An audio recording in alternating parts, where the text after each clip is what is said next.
She went under the wheels. How affected.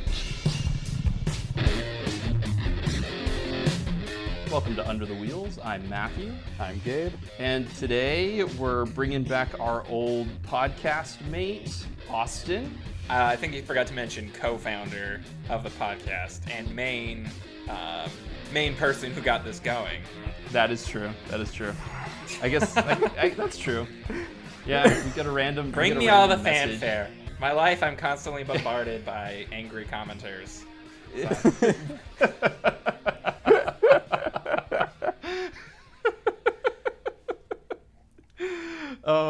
You're right. Co-founder and principal reason why this podcast exists, Austin. Hello. Who I am guess back. already made his introduction. Yes. He is back. I am back. Welcome back. I can't promise I will be a reoccurring contributor, especially when the various sports return. But I will do my best to pop in from time to time. From time to time. I always think of Goodwill Hunting. Turn off your damn vibrator, dude. Who are you talking to? I don't know. Yeah, I I heard know. a freaking loud vibrate, dude. We're recording. Was that your? That wasn't your- me. It wasn't me. Okay, I'm whatever. literally- Are you sure it wasn't your wife's vibrator? So we're glad to welcome you back, Austin. Normally I say on today's episode we are going to be discussing something, but really today, because it's been so long since we recorded episodes, I think we're just going to use the whole episode to talk about what we've been watching. Well, yeah, not just it hasn't been long since we recorded something. We haven't really talked at all. Matt, I haven't seen you in like over a year. Gabe, I haven't seen you since the wedding, I don't think. Oh, no. No, we we watched McGregor Cowboy. When the hell was that? Was that still 2019? That was 2020. Time is standing still. But also moving incredibly fast. Yeah, I weird. know. It's actually, I did get a notice that I'm going to be working from home at least till September. And I'm like, oh, in June. Okay, wow, that's that's good to know. Cool. Well, yeah. No, that's all exciting. When are you coming to visit California again so we could do Under the Wheels reunion proper? Probably when the state opens up again. Orange County's open up, dude. Do whatever the hell you want Has here. it? Yeah. So my issue is that like planes are already a cesspool of germs and disease, and then you add in something like COVID-19 into that, and it just becomes like the last place I ever want to go for an extended period of time. Hey man, I managed to squeeze in a 4-day vacation in New York right before they went straight to hell. Oh wow, yeah, I you can't just believe- freaking I can't you dodged believe a you're bullet still- there. I can't believe you survived. That was one of the episodes too. Yeah, no, it's like the day my flight left for New York City, they had their very first case, and then the day I came back from New York City, it like blew up to 100, and then obviously it just increased exponentially from there. Yeah. Dude, when everything went crazy, so you know how like it hit its tipping point when Rudy Gobert of the Utah Jazz, when he tested positive, right? Mm-hmm.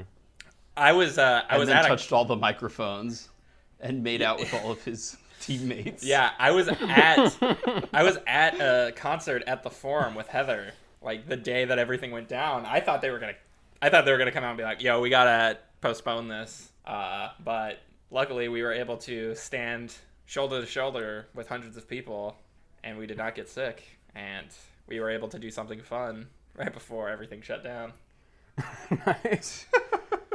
Yeah, no, it's been a very interesting ride. Well, Austin, you said you've been getting like more and more pent up and angry, and I'm guessing a good part of that is not just that you've been missing out on talking with us on the podcast, but also because we've all been stuck inside for like 3 months. I mean, it's definitely What, 3 months now? multifaceted. It's like not having your own place, being stuck inside, like not being able to do anything. Like I work from home to begin with, so I'm always stuck at home. So having to be stuck at home even more is not fun. It'd be one thing like if I was working somewhere for the last few months and then I came back and then I was able to work from home for a few months. It'd probably be kind of nice. Like, oh yeah, I always have to work, like go somewhere to work. It's nice to work from home. But it's like, no, I'm working from home probably for the rest of forever. So at least for the foreseeable future. Right. So I don't get any added benefit, and like I don't get any time off work, which I know a lot of people didn't really get any time off. But yeah, it's a grind, but getting there. At the very least, you probably had a lot of time to watch stuff. So what have you been watching lately, Austin? I haven't been watching a ton of stuff because the wife is always home too, and she doesn't really like to watch movies that much. So, but I've been. So I watched The Invisible Man. I watched The Lodge, and then gosh, can't even think of what else I've watched. How was Invisible Man? Invisible Man was great. This is the new one, right? The one with Elizabeth Moss. Yeah. No, I loved it. Yeah, no, it was really good. Is it worth like the pay-per-view or whatever that you have to pay for it? $20 for 24 hours. Yeah, well, I mean, I really wanted to watch it, and it was on sale on Amazon for $15 just to buy it outright. So I was like, I mean, it has really good reviews. Like, I'm assuming it's gonna be good. $15 is how much you would pay to go see a movie anyway. So Yeah. So I was like, I'll buy it, and if I want to watch it again, I can. Mississippi. But I'm gonna say something controversial. What a surprise. To start the podcast. I think Lee Winnell? Is that how you say it? Lee Winnell? However you say his name. I think it's Winnell. Lee Winnell. I think he has surpassed his buddy James Wan as a filmmaker already. Really? I think Upgrade and Invisible Man are up there with the Conjuring movies, if not better. And I think his style, I like his style. Like, it's interesting to me because he started as a writer of like Saw movies. And then his first movie was Insidious. And Star. Yeah, and Star. And then his the first movie he directed was Insidious Chapter 3, which I didn't like very much. And I thought it was just one of those things like, okay, James Wan's buddy, he writes all his movies. Like, he's going to help him out and let him direct a movie. And I saw Upgrade, I was like, whoa, this is actually like, this is like a creative, like, it's a creative movie, it's got some style, like, this is actually really good. And then Invisible Man is just, it's shockingly well directed for a guy who spent most of his career just writing. Schlock. Yeah, no, not just writing. This isn't like freaking Aaron Sorkin. Well, I haven't seen his directorial debut, so I don't know. But this isn't like an acclaimed writer. This isn't like a better example, Charlie Kaufman. This isn't like Charlie Kaufman making all these writing all these Academy Award winning movies and then directing a movie. This is like the guy who created the Saw franchise. This is like that time Michael Crichton directed a few movies. Yeah. But or when Stephen King did. Didn't he direct like Maximum Overdrive or something? Stephen King, yes, I've seen Maximum Overdrive, and it's pretty great. And like the most, it's so funny to me that that's the one movie Stephen King has directed because it's like it's so schlocky. And I'm like, you've written all of these books, and like you didn't even write, because I think Maximum Overdrive was an original screenplay. I don't think it was a book. I think it was just he wrote the screenplay and then directed the movie. I'm like, so you didn't even want to adapt one of your books. You just wanted to make your own like ridiculous movie starring Emilio Estevez. I was going to say, his books, a lot of them are pretty schlocky as well. I mean... Yeah. For sure. He had that whole string of like, it's a haunted car that kills people. Ugh. And then, Yeah, I just, like, I don't know. It's just a little... I feel like he's pretentious enough to... I don't know Stephen King, but I'm assuming he's pretentious enough to be like, oh, when I direct a movie, I'm going to make an amazing classic. I know he's not. He doesn't have an accent. He's a pretty normal sounding dude. He's like, no. I'm Stephen King and I have the mid-Atlantic accent. I'm the most famous horror writer in the history of the world. I'm going to make a schlock movie about cars torturing people trapped in a gas station. Well, I mean, he's a writer. He understands medium, so maybe he's like, oh, the best medium is like fast cars, lots of violence, and Emilio. No, it's not fast cars. It's freaking semi trucks. It isn't even like, oh, I'm gonna get a bunch of freaking Camaros and Mustangs. It's like, no, they're gonna just be trapped by a bunch of freaking semi trucks. Peterbilt was like, you know what, you can have. We're sending out the new line instead of just blowing them up, throw them in a movie. Speaking of Stephen King, did Dr. Sleep come out this year? I think it came out last 2019. Year. Did it? Let's see. I think the extended cut, came out this year. Yeah, Dr. Sleep is a 2019 film. Yeah. Because it came out around Halloween. Yeah, it was November, so it was late 2019. Dr. Sleep was awesome. I love Dr. Sleep. I think the idea of it was stupid, and I hated it. But Mike Flanagan's got to be up there with like the best horror filmmakers right now, which is interesting to me because he kind of started off making schlock movies, like not necessarily schlock, but they were very like low budget. Like he did that movie Hush, where it was the deaf girl being like attacked by the guy with the white mask, like. And then he did like what Ouija Origin of Evil. So we could qualify that as schlock. Yeah, but no, Ouija Hush Origin of is Evil pretty is well good. regarded. What would you say? I was saying Hush is pretty well regarded. No, Hush is good. No, I'm not saying like he made bad Ouija movies. Origin of Evil, I've heard is like shit. No, Ouija is terrible. Ouija Origin of Evil actually has good reviews.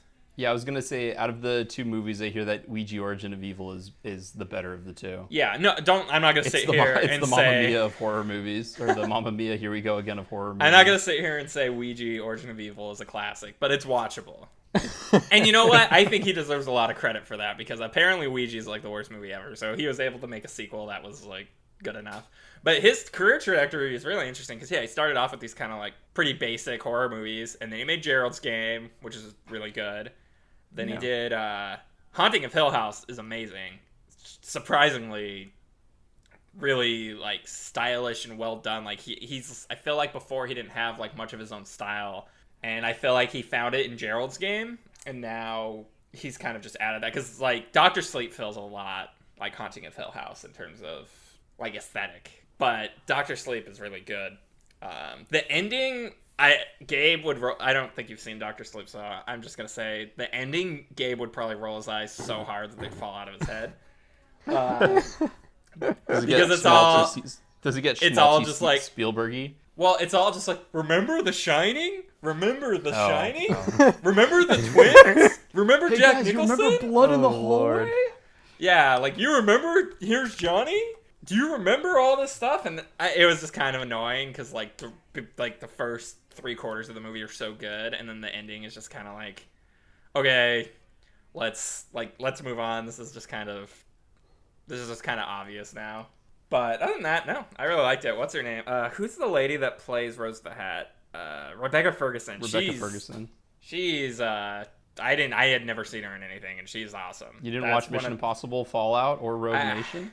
I keep meaning to because everybody keeps saying they're really good, so it's on my list eventually.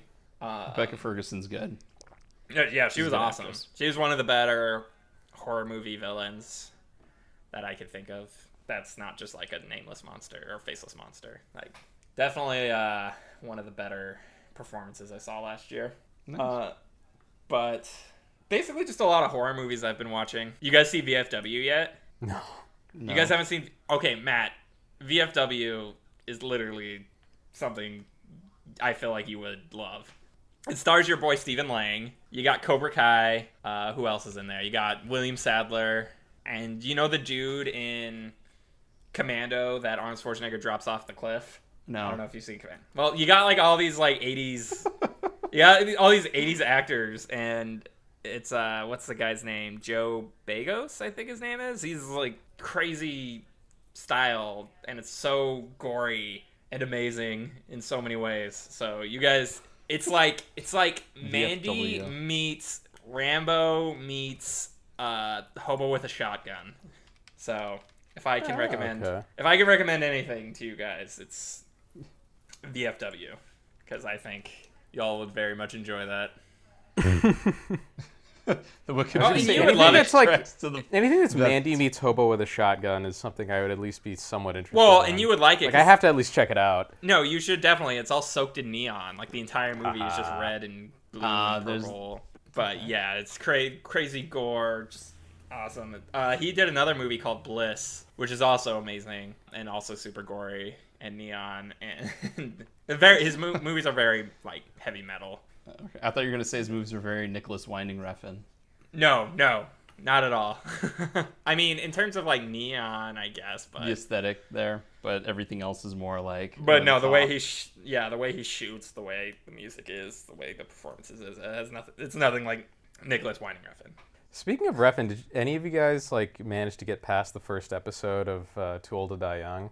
No. I got to the no. I should go. We should actually do like an episode on it. I got halfway through the second episode and I was like, why hasn't the scene changed? It's been 45 minutes and he's still shooting fucking like clay pots. I was like, what the hell is going on in here? And why is it?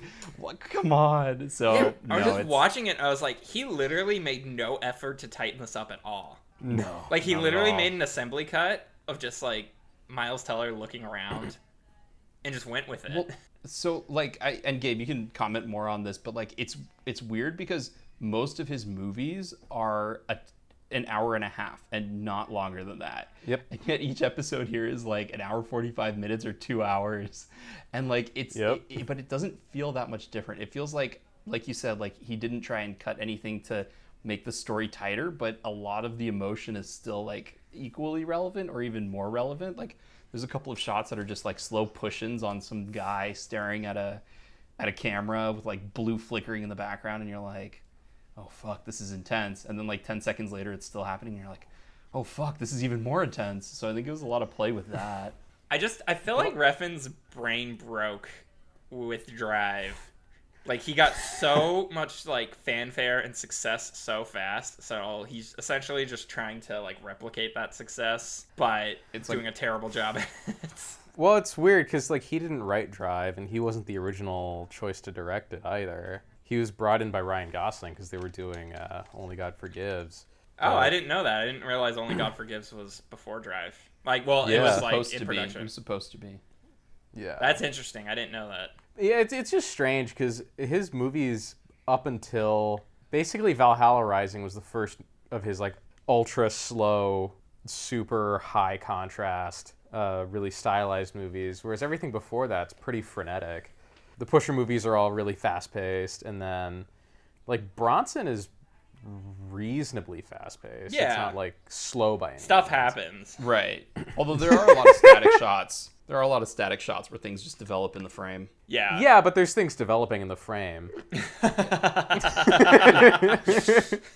It's not just a wide shot of Miles Teller's weird face. Yeah, I mean, I thought Tool to Die Young was pretty engaging, even though it was like just glacially slow. Up until maybe like the last couple episodes, kind of make some questionable story choices, which I think is an Ed Brubaker thing more than anything. Yeah, I was about to say that. I was going to say how much of it like, was Ed Brubaker's influence on it. I don't know how much of it was his influence, but I've read enough of his stuff to know that like he's really good at creating like a super engaging story that's great like 80% of the way through, and then like the last 20% just kind of stumbles and falls apart. I mean, I haven't read like The Winter Soldier or anything, but I wouldn't be surprised if that has a similar feel to it. But I mean, I think Too Old to Die Young definitely has a lot of Ed Brubaker's like ideas in there, because he's very like, a lot of his comic books that I've read are very like sort of paranoid in that way of like, you know, our country's being destroyed by like psychotic, corrupt elites, and like no authority figures are trustworthy. Like everything is just seedy and horrible.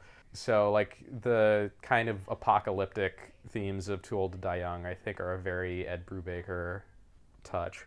Yeah. Yeah, Too Old to Die Young, I can't imagine ever getting through it, because I feel like a lot of times with a show that is slow, if it's an actor I really like, I can kind of suck it up. Yeah. I don't really care to watch Miles Teller brood. If it was like Tom Hollywood's Hardy. favorite asshole, Miles Teller. Yeah, if it was like Tom Hardy or, I don't know, somebody more interesting, Robert Pattinson. You know, I will say, as slow as it is, it still has more consequential things happen in it than most TV that I've seen. Because even though like a lot of popular shows, like, you know, say Game of Thrones, or like I've seen stuff like Homeland or Ray Donovan, a lot of those shows, it's just tires spinning for an entire season, and then the same tires are spinning the next season. Nothing ever really happens. It's just kind of the illusion of things happening. Whereas like, at least in Too Old to Die Young, there's no illusions. If nothing's happening, nothing's happening. And then when things happen, they happen very suddenly. But things do happen at the very least. Yeah, I guess it's... at the end of the day, like, you have to respect his commitment to style. It's just weird. I wish he could recapture... I like the Neon Demon, but I wish he could recapture that drive magic. Yeah. I really like Only God Forgives, but I think his best days may be behind him. Well, because he was like... the high point. He was ready to be an art house, like, hipster freaking icon. Like, if he would have been able to replicate Drive, he would have been worshipped by the hipsters the same way, like, Wes Anderson is. Oh, if he had replicated the success of Drive, he'd be directing the next Star Wars movie. Like... Well, I'm saying I don't think he'd want to do that. He wouldn't be. He would get hired and then fired within 6 months. He'd probably do a Marvel movie if anything. He wouldn't do that. I could see him doing like Batman or something.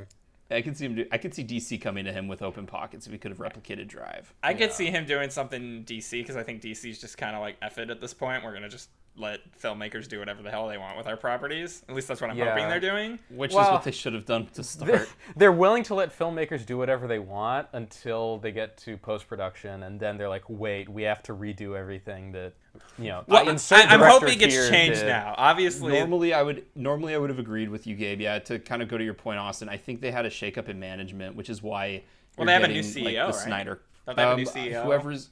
Whoever's in charge of like the DC movie properties, I think there was a turnover after Justice League tanked hard. I think they had a turnover and they brought in someone new who's like, okay, we're gonna do smaller. I thought the Snyder Cut was just Zack Snyder using his producer privileges to get it done on his own. I didn't think DC was that involved.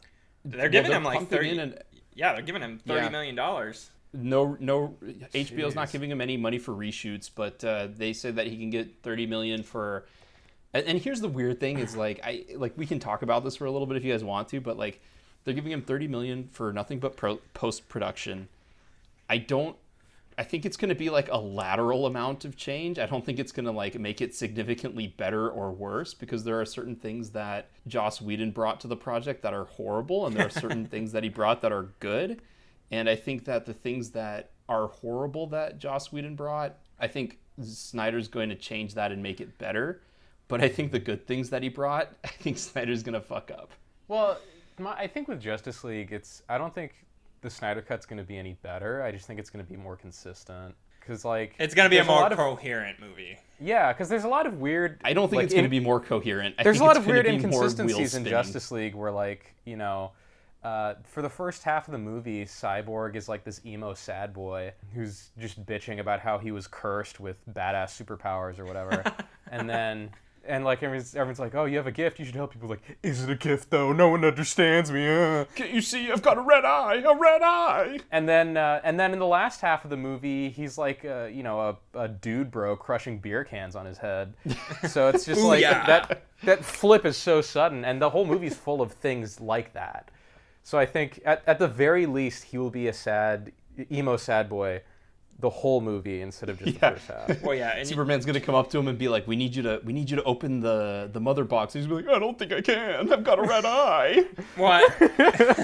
I don't want to because I'm sad. Well, and you can't. It's basically Eeyore in a movie. They just get Peter Cullen to do the voiceover for Cyborg. I'm sad and I cannot open anything. Well, and you can't undo that just Steppenwolf is a lame villain, and it was a lame idea to use him as a villain.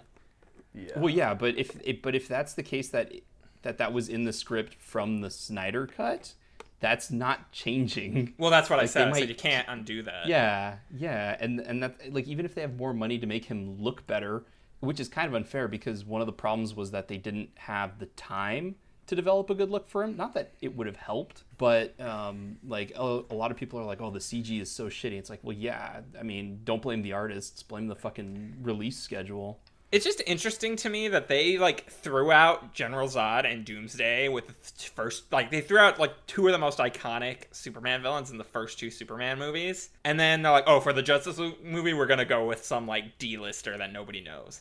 It's like, why are you going to use like A-list villains for the first 2 movies and then a D-list for the third. Like I know he's supposed to like lead into Darkseid, but if you're gonna give us this crap sandwich, at least like put some freaking condiments. Well, because they wanna Avengers Endgame it. They wanna build up to the big bad, villain. Which I mean, Thanos is a ripoff of Darkseid, so it's like, well, it's only what fair. if it's only fair. But the problem is Marvel has done something that I don't think, and I obviously all those other podcasts are lost in the ether, so nobody knows my thoughts on Marvel movies. But I mean, it's going to be pretty consistent. I don't. With Yeah. what Gabe thinks. Yeah, I obviously don't like the Marvel movies. Disney has been able to do something that I don't think any other, and specifically Kevin Feige, I don't think anybody else is going to be able to replicate what he did, because they tried it with the Universal monster movies and that was a huge disaster. They tried it with DC and that was a disaster. I'm assuming they were going to try it with Star Wars, and literally every Star Wars movie they put out has been garbage, so that's not going to happen. So I know it's controversial. I know Rogue One is the 3rd best Star Wars movie of all time, according to the Twitter. What the hell is up with this historical revisionism that Rogue One isn't awful? No, Because a lot of people at the time loved it when it came out. People liked Rogue One when it came out. I know it's hard for dark, you, dude. I know it's hard for you to wrap your mind around that, Gabe. I can't do it. Rogue One is still it might be the worst Star Wars movie, even with Whoa. Even with just how bad some of the prequels were, how bad some of the sequels are. At least Last Jedi and Rise of Skywalker, not particularly good movies, but I still enjoyed them for what they were. That's true. At least they were stupid. You could laugh at Rogue it. One is bad, and I hated the experience of watching it. My problem is, the thing is, they made the main characters the most unlikable, boring sacks of shit I've ever seen. Did you guys play Jedi Fallen Order, the newest Star Wars game? No, but I do want to get back to the DC thing. Wait, but real quick, the most shocking cameo of 2019 is Saw Gerrera pops up in Jedi Fallen Order. Fuck, I need to play that game now, dude. The only good thing about Rogue One is Saw Gerrera. Mads Mikkelsen? No, dude, Saw Gerrera. The fact that Forrest Whitaker spends 5 minutes of his screen time, or however long he was on there, just yelling his lines. That was clenched teeth. Oh my god! I still that. For that reason alone is enough for me. They need to stop putting Rogue these One. They need to stop putting these Academy Award worthy actors in these stupid costumes and having them say stupid things, because it makes it so much harder to believe it. Lies, deceptions. Just make it some stupid CGI diarrhea creature. I don't need you to ruin Forrest Whitaker for me. Ruin. It made him better. That's your opinion. God. I think that's an opinion that so not good. many people share with you. Dude, when is the last time Forrest Whitaker actually gave a good performance? Let's be honest here. Was he The Crying Game? Was he in Children of Men? No, he wasn't. No, that was The Crying Chiwetel Game. Chiwetel Ejiofor. Chiwetel Ejiofor. Yeah. Chiwetel Ejiofor. Wait, what was? I can't think of any movie I've seen friggin' Forrest Whitaker in besides Rogue One. Last King of I Scotland. haven't seen the friggin' Last King of Scotland. Who has time for that? No one's seen the Last King of Scotland except for Gabe. What about the Butler? Lee Daniels as the Butler. I saw the Butler. Battlefield He was fine Earth. in it. He was great in Battlefield Earth. I knew him from. He was great in the relaunch of the Twilight Zone back in the early 2000s. That's how I found out. Okay, so he was in Arrival. Yeah, he was. Yeah. And I don't remember him being. He was in The Last Stand with Arnold Schwarzenegger. Yeah, he was. He was horrible in that too. I can't remember. But then again, everyone's I horrible literally in that, but that's cannot- what makes it so much fun. I cannot envision his character in my head in either Arrival or The Last Stand. He's the military leader in Arrival. And I've seen both of those movies. And He's the military leader in Arrival. He's the one who brings all of them in. He's like, Amy Adams, lies, deceptions from aliens. The thing I really hate about Rogue One is the initial trailer made it seem really interesting, where it's it's like one of those movies where it's like a spy movie, they got to go undercover and steal the plans for the Death Star, and they get into some moral quandaries where it's they have to ask themselves how far are you willing to go to win this war or whatever. But it's just Go to this planet, get the thing. Oh, the thing's on another planet. Go to the next planet, get the thing. Oh, the thing's on another Jim, planet. your princess is in another the problem planet. with Star Wars is they've picked like several like interesting directors to do stuff, and they just don't let them do their thing. Like Gareth Edwards is not. I'm not gonna say I'd say he's a great director, but like I feel like that's where it starts and ends, because like J.J. Abrams is, J.J. Abrams. He's overrated. Ryan Johnson is Ryan Johnson. J.J. Abrams makes a fun popcorn movie, He does. It's weird to me though that like Ryan Johnson actually is like an interesting filmmaker, and they let him do whatever he wanted, and he made the biggest disaster I've ever seen in my entire life. Which I know is, which I have found is a very unpopular opinion, apparently. But it is. I at least thought it was a fun disaster. Yeah, I did not like it was more on the Jedi goofy side. It was more on the goofy side, but like if you watch like his episodes of Breaking Bad, that's the only reason I got excited for it, because Looper didn't thrill me. I enjoyed Brick, and the Brothers Bloom was kind of just a disaster. But he recognizes that. But his episodes of Breaking Bad, where he's working on other people's material, is fantastic. Yeah, no, his Breaking Bad episodes is some of the best episodes of the show. So I was nervous about it, but it offered me something different. I think that's kind of what people didn't like. I know what Gabe didn't like, and the more I watch it, the more I understand where you're coming from, Gabe. I don't necessarily agree with you, but I do see where you're coming from. But Phil Lord, Chris Miller and Phil Lord doing like Solo, it just I wouldn't call them cutting edge, interesting filmmakers. I think they were an interesting choice for Solo. I want to see their schlocky action comedy version of Solo. I want to see the Lord and Miller cut, because I feel like it would just be a huge farce, and that's probably why they got fired. I mean, maybe that might be why. Like, I wonder if there was like fan reaction to the sort of comedic elements in that was happening with The Last Jedi, or like the fact that the Solo movie wasn't as like depressingly monotone as Rogue One, and they're like, oh no, we need to get someone in here to just finish the movie because we've already sunk too much money into it. But like Colin Trevorrow, or Trevorrow, I'm sorry. That's true. Josh Trank. So, like Josh Trank doing the movie. Like the most interesting one would have been James Mangold doing Boba Fett. But again, as we've said on the show multiple times, which I feel bad, because I feel like having if we ever got the sort of like pull to get James Mangold on the show, it'd be like the most awesome thing ever. Why? Wait, out of all people, why James Mangold? I don't know. Don't get me wrong. I like 310 to Yuma. Logan was okay. The Wolverine was whatever, but on my list of filmmakers I like to talk to, I don't know if James Mangold would be in the top 20.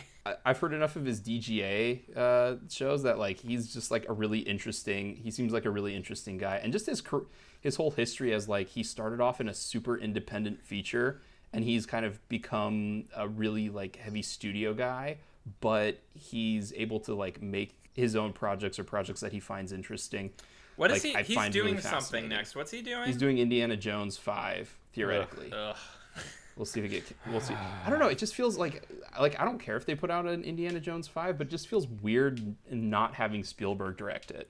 I think it just is stupid to have an Indiana Jones 5, especially if Disney is producing it, because it's just going to be garbage. Yeah, you know what? I would normally think that, but I'm down to watch Harrison Ford in anything. So you can make. This is what I hate.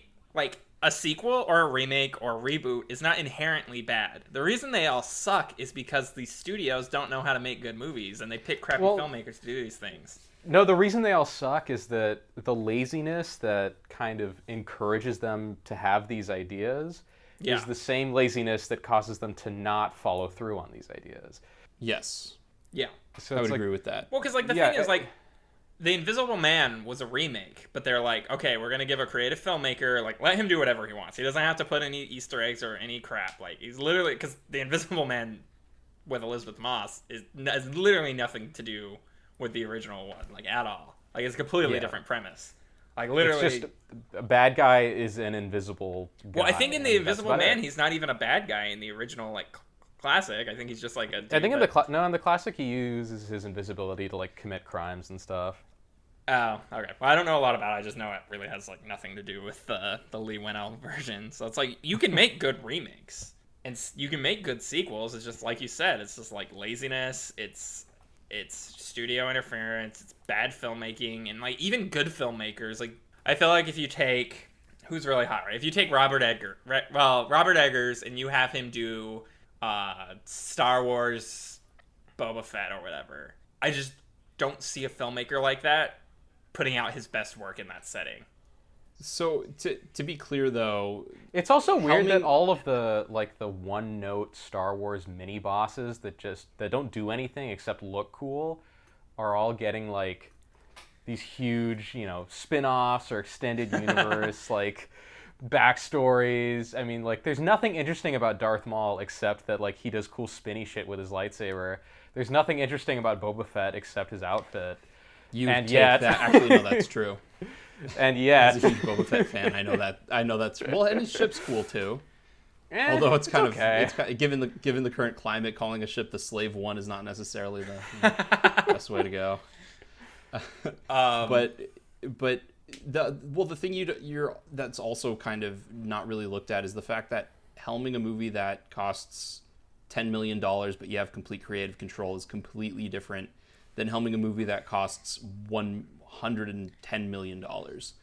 And like the difference in what kind of latitude you have, the fact that every moment you're on set, there's money running through your mind about like, oh, am I going to be able to get my shot? The compromises you have to make from the various art departments, the amount of time you have to spend.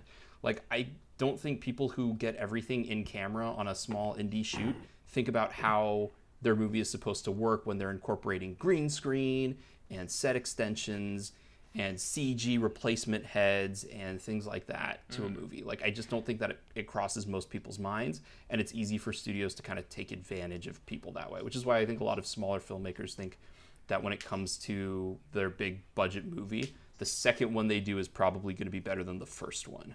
Yeah, because I just think it's this. It's like I just think it's the mindset. I think the mindset that has where people can't be bothered to think of an original idea and just say, let's make another Star Wars movie. Let's make another Indiana Jones movie. That carries over into the actual filmmaking process where they then can't be bothered to do it well. And they're like, just shortcut this, shortcut that, make this formulaic, throw in some Easter eggs. Yeah. Well, and I also think it's hard to know when exactly you've maintained a good sequel and when you've gone too far, because I mean, like let's take Star Wars. The fact that The Force Awakens is just a retread of A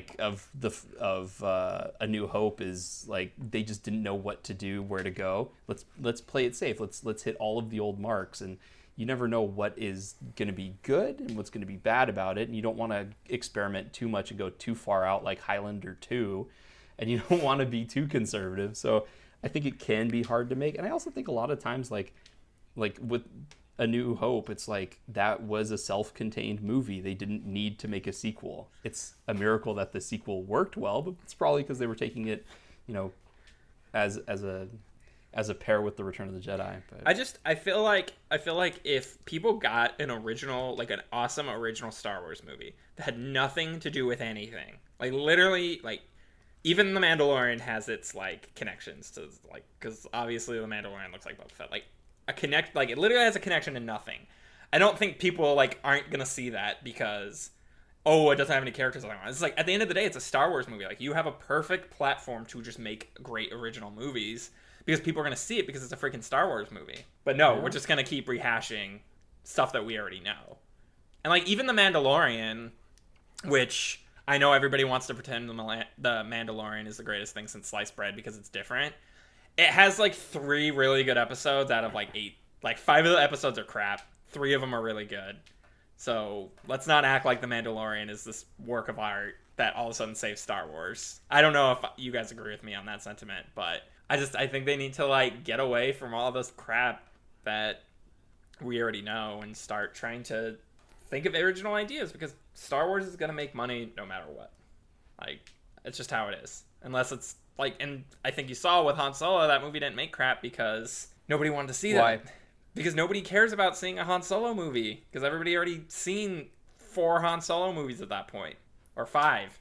Or 4. Yeah, I think I think there's like 8 different factors why the movie. Well, didn't of do course, well there's multiple. office. I think minimizing it, just like all of the arguments of like, oh, Solo's not a good movie because I knew the character was going to survive by the end, is not a good reason for not liking a movie. Because like anytime you go in and see a movie you've already seen, you're never in fear for the main character's life. And in a lot of movies that doesn't apply, especially sequels. So yeah, no, pretty much any blockbuster movie, you know who's gonna die and who's not. Like, if you're paying attention. Obviously, with indie movies, that's different. But yeah, like any big blockbuster movie, like you, especially if you're in tune with like movie news, like we are, it's like, okay, they're making a Batman movie with Robert Pattinson and Paul Dano's playing the Joker, and I don't know if this is true because I haven't. I think he's playing the Penguin, isn't he? I thought he was playing the Riddler. The Riddler? Yeah. Paul Dano. Wait, what did I say? The Joker. Sorry, the Riddler. And for example, like if I knew he was signed on for 5 movies, I don't know if that's true. I don't know how many movies he signed on, but I'm like, okay, the Riddler's not gonna die or go away at any point. Like he's gonna be in future movies. So yeah, obviously that's not a good argument for why a movie sucks. And actually, from my understanding, I've heard Solo actually isn't all that terrible. I mean, I like it. I think it's funny. So do they ever explain the origin of the stripe on his pants? God, I wish they did. They explained every fucking other thing. I hate that crap. I don't know if I could get through Actually, that you know movie. what? You know what? In its defense, in Solo's defense, they also did not explain why he has a scar on the bottom of his or on the top of his chin. They did not explain that, which it was unfortunate. I was hoping it happened in a whipping accident with a tiger, but or with a Zindiger or whatever the hell the tigers in Star Wars are. Speaking of Star Wars, I'm sure you guys already know this, but for any of our 4 listeners, one of them not being us, I found it interesting. So I know we were talking about it, and I watched the Tartakovsky. Tartakovsky is Tartakovsky. the animator. Tarkovsky is the 1970s Soviet filmmaker. Tartakovsky. Both of them have a lot of slow scenes. I watched his Clone Wars, which is definitely the best Star Wars thing since Return of the Jedi. I guess George Lucas had hired Tartakovsky to run Lucasfilm Animated. Like he was gonna create this whole animated company and have Tartakovsky run it, but I forget exactly what happened, but it essentially fell through because I think Tartakovsky got like signed on to do a movie or something, and It's Transylvania or Hotel I Transylvania. forget exactly what happened, but essentially him and Lucas had a falling out or something. So they gave it to the guy. I think Dave Filoni is the guy that did the CGI Clone Wars show. Yeah, He is. The CGI Clone Wars show. I've only seen bits of it, but it is horrible. People love it. I hate the animation on it. I can't. I hate the animation on it, but I'm willing to give it a try because I do think Dave Filoni is pretty good. I mean, Avatar: The Last Airbender is a great show, and he was one of the people behind that. But yeah, the first season specifically. Yeah. I mean, I love that show, but I've seen I do too. Bits and pieces of the CGI Clone Wars series just when it was airing on TV, and all I remember is it's butt ugly. The stories suck. The characters are boring. And Genndy Tartakovsky's Clone Wars just blows it completely out of the water. It's so awesome. Like, the thing I've noticed with Tartakovsky's, like, his better stuff, it's almost all action. Mm-hmm. But I can't... The best episodes of Dexter's Lab were all, like, action-packed or homages to other movies. Well, and Dexter's Lab is great, too. But Tartakovsky... I don't watch as much animation as you guys, but I can't imagine there's a better action animator, at least in America, than Tartakovsky. Is that fair to say? That's probably fair to say. I mean, Primal is freaking awesome. Primal is the most awesome thing I've seen in a long time. Yeah. And this is coming from a guy who's not a huge, like, animation guy, but Primal is freaking awesome. But, yeah, no, the Clone Wars, it's like, all action. Like, Grievous is super awesome, and he's so lame in the movie. But in Tartakovsky's Clone Wars, he's so awesome. Yeah. And, like, so is Mace Windu. Like, all of these Jedis are so much cooler in the Clone Wars than they are in the freaking $200 million movie. No. Or the $200 million Clone Wars series that is now canon. Yeah. I'm just like, It's like freaking Keanu Mundi is awesome in the freaking Clone Wars. Like, who cares? He's the freaking lamest character in the movies, and he dies so lamely. Like, he just gets like shot. But like in the Clone Wars, one Jedi can take out like 700 droids at once. But in the movie, like 3 clone troopers can take out a Jedi. Oh, it's so cool. Yeah. I know. It's... And like, why is it in the Clone Wars TV show they have all these like, they don't have different force powers, but the force powers they actually use and are awesome. But in the movie, they're so lame. Like, it's just like, I push you. But in the Clone Wars, he's like crushing people and like you balling up like remains of droids and like throwing it at other ones. It's like so much cooler. I'm like, what? Like, why aren't you taking notes, George Lucas? I will say though, I like the prequel trilogy better than the new trilogy, which I don't know how controversial that is, but I think a lot of people feel that way. I know I do. I will say this: I tried watching Attack of the Clones the other day, and it might be the worst movie ever. Like, it's so Attack of the Clones boring. is really rough. It's so boring. The CGI is terrible. The dialogue is like written by an alien. Yeah. Well, the other thing is everything that's cringy about the prequels, I think we find funny now. Mm-hmm. Whereas everything that's cringy about the sequels is still cringy. Yeah, maybe a decade from now, it'll be just funny. Well, it's also that like the sequels, the moments that it had to have like a really solid payoff, it has a really solid payoff and it's also by the guy who originated it. So we're willing to take some of the things that are like, well, and the thing is, good. Like flying R2-D2, you're like, that's okay. I guess it'll work when in comparison to like in the end of Attack of the Clones when everyone's fucking attacking each other. And also all of the sequels have like these epic closing shots that is not quite there in The Force Awakens or Rise of the Skywalker. Well, and I will say this. And then the one that's in The Last Jedi is kind of goofy with like a kid in a broom. I will say this, like the thing about George Lucas is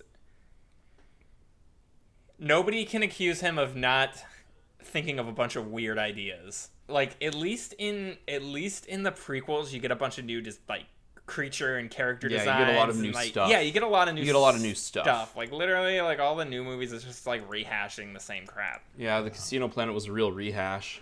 Well, that was just terrible.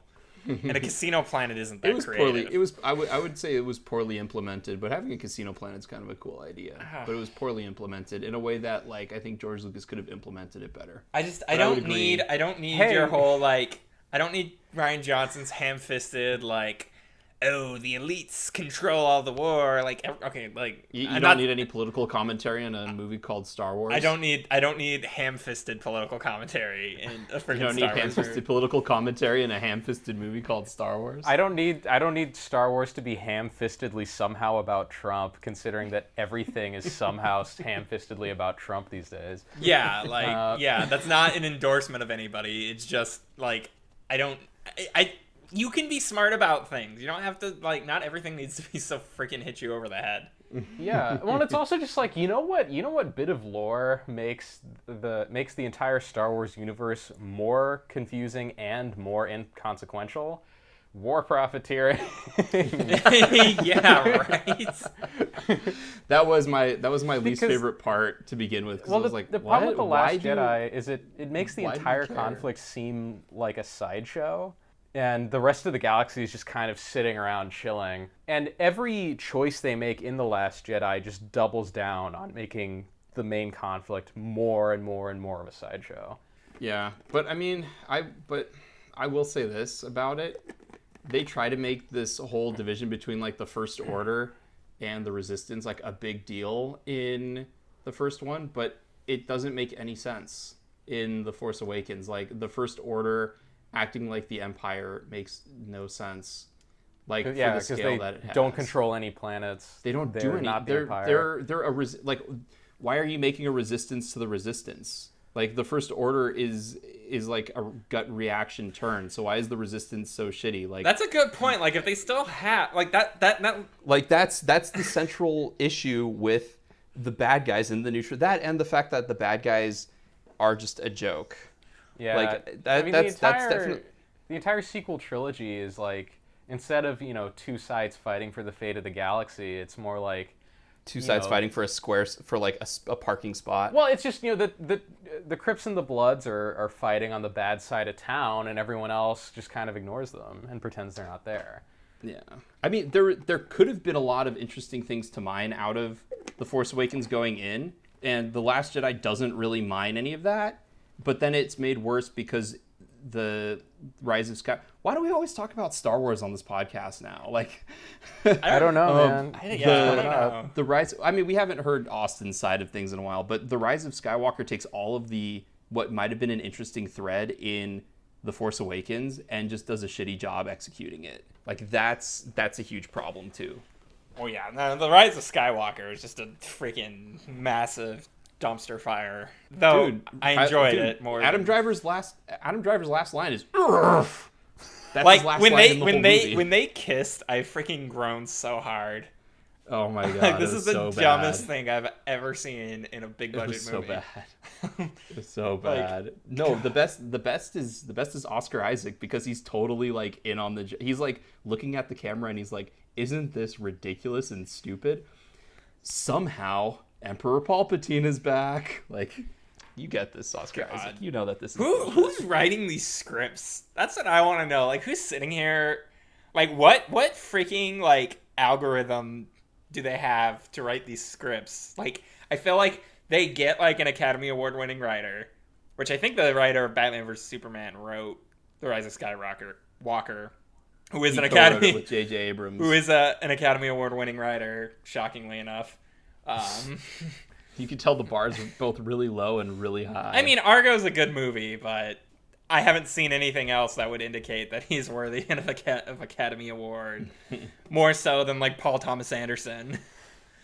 But I feel like they get like writers to write a script and then they put it in a machine that just like takes it and makes everything dumber. Because I just can't imagine like humans writing this stuff. Because it's also stupid. I mean, I can definitely I have to give J.J. Abrams credit, because at least the Rise of Skywalker is somewhat watchable, given what he had to deal with. Like, it's a mess, don't get me wrong, but it's amazing he came out the other side of that thing with like any semblance of cohesion, because that thing was just like, the amount of money they pumped into that thing to make sure that they had a bunch of great locations and they could do a bunch of like crazy and cool stuff, versus the amount of time it took to make and release the movie is just like, I don't envy anyone to do that. Yeah. No. So I'm very harsh on J.J. Abrams as a filmmaker. As Gabe said, he's a very good popcorn filmmaker, but I think there's like a perception that he's supposed to like elevate the medium of like action movie, sci-fi movie, when really he's just another player who has a skill set. Yeah, no, he's essentially just like a better version of like Brett Ratner.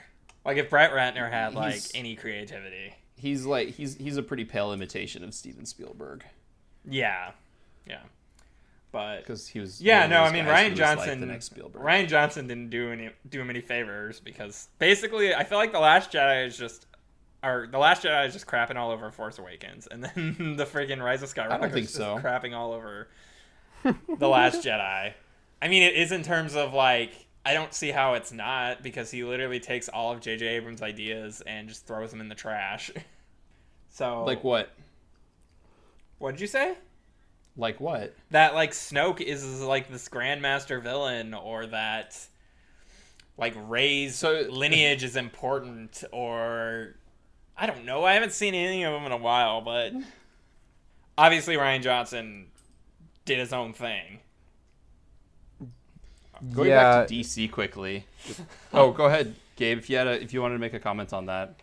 But I did want to bring it back to Justice League. Just bring it back to DC. Okay. Yeah, I'm bored of Star Wars at this point. The thing about the Justice League movie is like, they were trying so hard to ape Marvel that like it took the Marvel guy Joss Whedon to be like, why are you guys aping Marvel? Why don't you do Legion of Doom?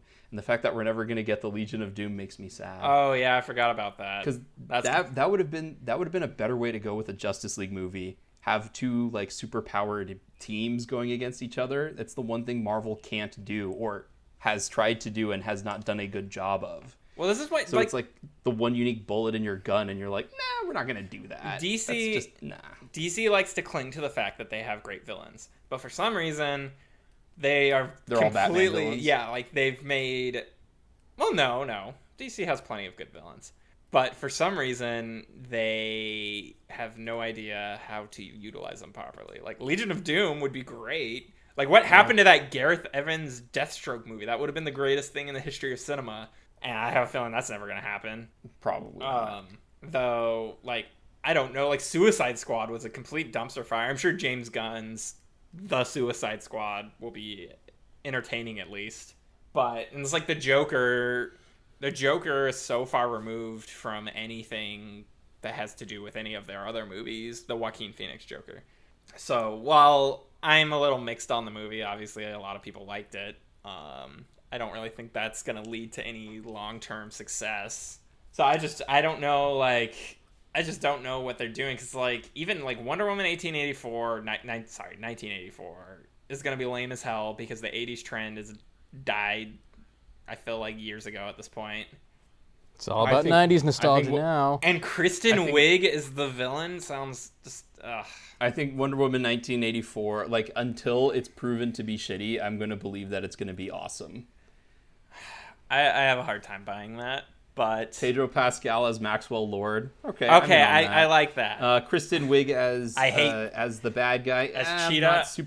I'm not super good about that. Bringing back Chris Pine. Okay, that's weird, but Chris Pine is charming. Wait, is that Wonder Woman riding fucking lightning? Wait, is that Wonder Woman in the fucking Kingdom Come armor? Yep. I just Kingdom Came. Yep. Did you just say you just Kingdom Came? Is that what you... Oh, yeah. Call it Alex Ross. He's doing the posters.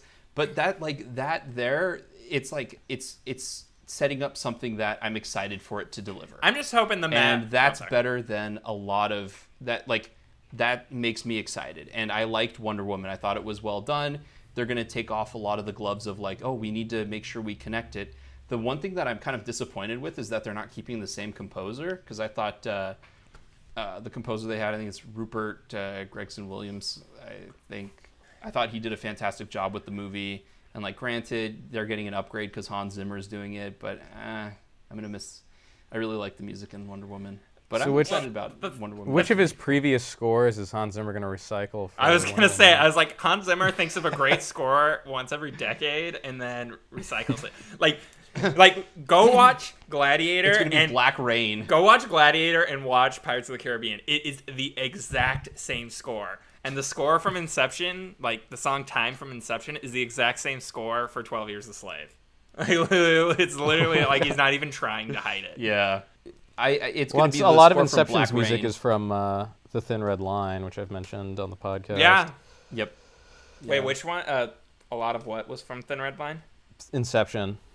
Yeah, Thin Red Line. I've heard that recycled a lot too. But I feel like, but then he does have great stuff. Like Interstellar was really good, and that wasn't. I can't think of that recycling. I know it's weird. Interstellar is kind of just on its own.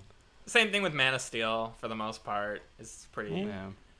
I liked, and again, I like Dark Phoenix a lot. I thought his score, like, that was the best thing of that movie. You watched Dark Phoenix, you freaking nerd. Yeah, you should. No, you guys should listen to the music. Don't watch the movie, but listen to the music. Okay. It's really good. Maybe I'll listen to the music really and imagine the movie that should be a going with better it. movie than the one that was. Imagine they didn't cast Sansa Stark as Dark Phoenix and have. Oh, going back to writers directing movies. Why the hell are they getting freaking Simon Kinberg? Simon Kinberg's a writer-producer, though. Simon Kinberg, if he's going to direct, he should direct a couple indie movies before he starts making. I hate it that you get like freaking Alex Kurtzman and the other guy, Roberto Orci. You get these guys, like they write a bunch of movies and all of a sudden they think they could come in and direct a big budget like blockbuster. Like, no, you need to pay your dues. It's crazy that those guys just seem to have lifetime employment with CBS. Well, CBS is CBS, where creativity goes to die. Like, Brian Fuller is a creative genius, but apparently his Star Trek show is absolutely garbage.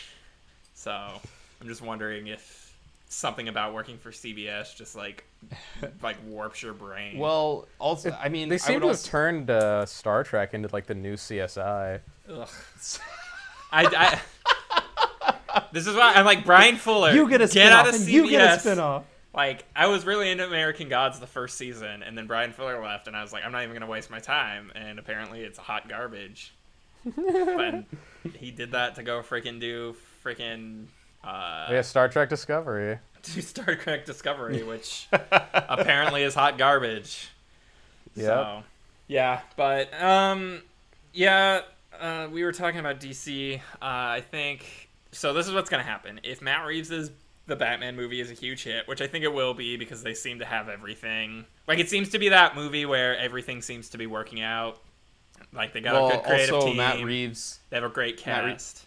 Matt Reeves has also proven that he can handle like big budget and epic epic special effects, and he's probably one of the best at handling visual and special effects and he could still bring like creativity to the table. So it's not just going to be generic action movie. Like, he'll have some cool he's set probably pieces one of the in best there. choices they could have made for any big budget genre type. It's just, my worry is squad that movie. his movie, it's gonna be awesome. It's gonna be 90% on Rotten Tomatoes. Everybody's gonna realize that Robert Pattinson's one of the 5 best actors working today, and then DC is just they're gonna get away from this actually pretty good idea of just making separate movies with like good filmmakers, and then they're gonna try to build around that some bull crap. We'll see though. Well, so here's the thing about like the whole like interconnected Marvel universe thing was that it really did just start off as a bunch of Easter eggs, and it's really hard to replicate, but it doesn't seem that hard. The problem is everyone went in with the idea of, okay, we know where it's going to end, when really they should have done it like I know Gabe and I talked about this with Jackie Brown and freaking Out of Sight, where it's just like loosely connected by Michael Keaton. Like, that's how you start the ball rolling, and it takes time. Like, this is it seems like it's difficult to do, but and maybe it is, but like a lot of it is just you have to be patient and let the things develop and put out good products. It's so weird because they made Man of Steel, and Man of Steel has like nothing to do with anything. They only like, they have a little Easter egg of like the Wayne satellite. Yeah. But they made like no effort to like connect it to other stuff, and then they go from Man of Steel to Batman versus Superman. It's like, whoa! Like, at least like you don't need to do, if you're gonna just do straight into stuff, like, you don't need to do a Superman origin story. Like, we've seen several movies about, we've seen movies about it. They had a freaking show that went on for like 45 seasons in Smallville. Like, everybody knows Superman's origin story.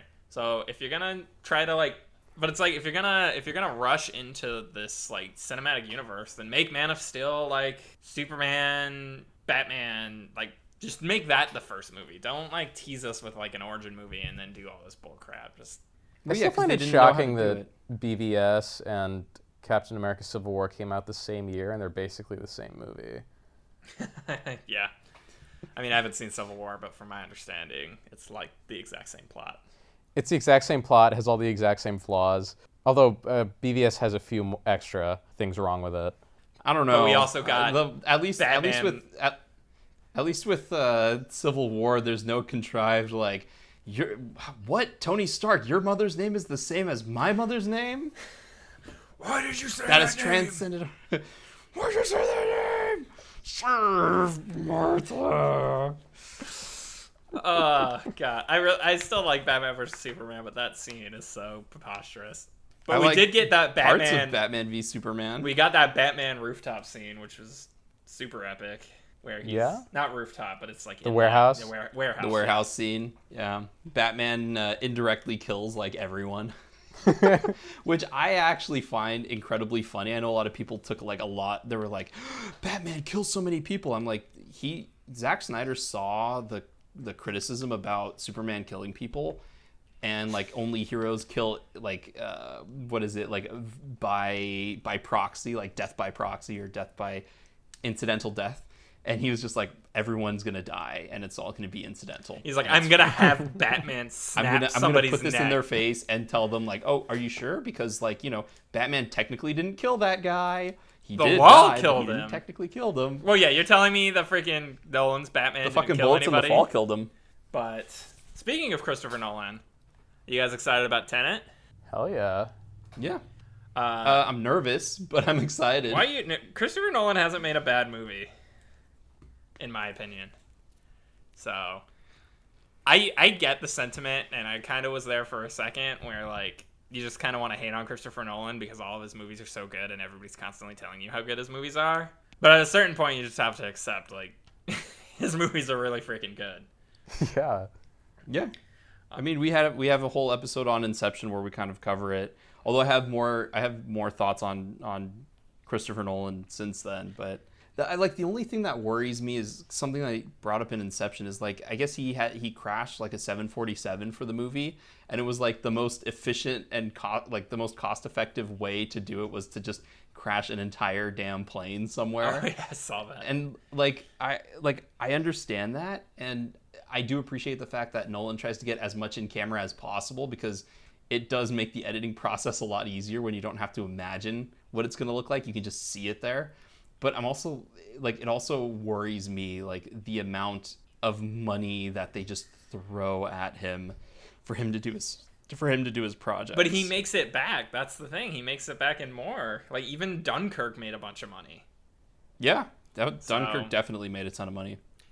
Yeah, it's crazy to me because Christopher Nolan is proof that if you find a good filmmaker and give them lots of money and they make really good movies, you can make a lot of money off them. But for some reason, we're still just farting out crappy Star Wars movies and crappy Marvel movies and just like all these remakes and sequels when there are actually good movies out there. I mean, to be clear, the studios did this to themselves.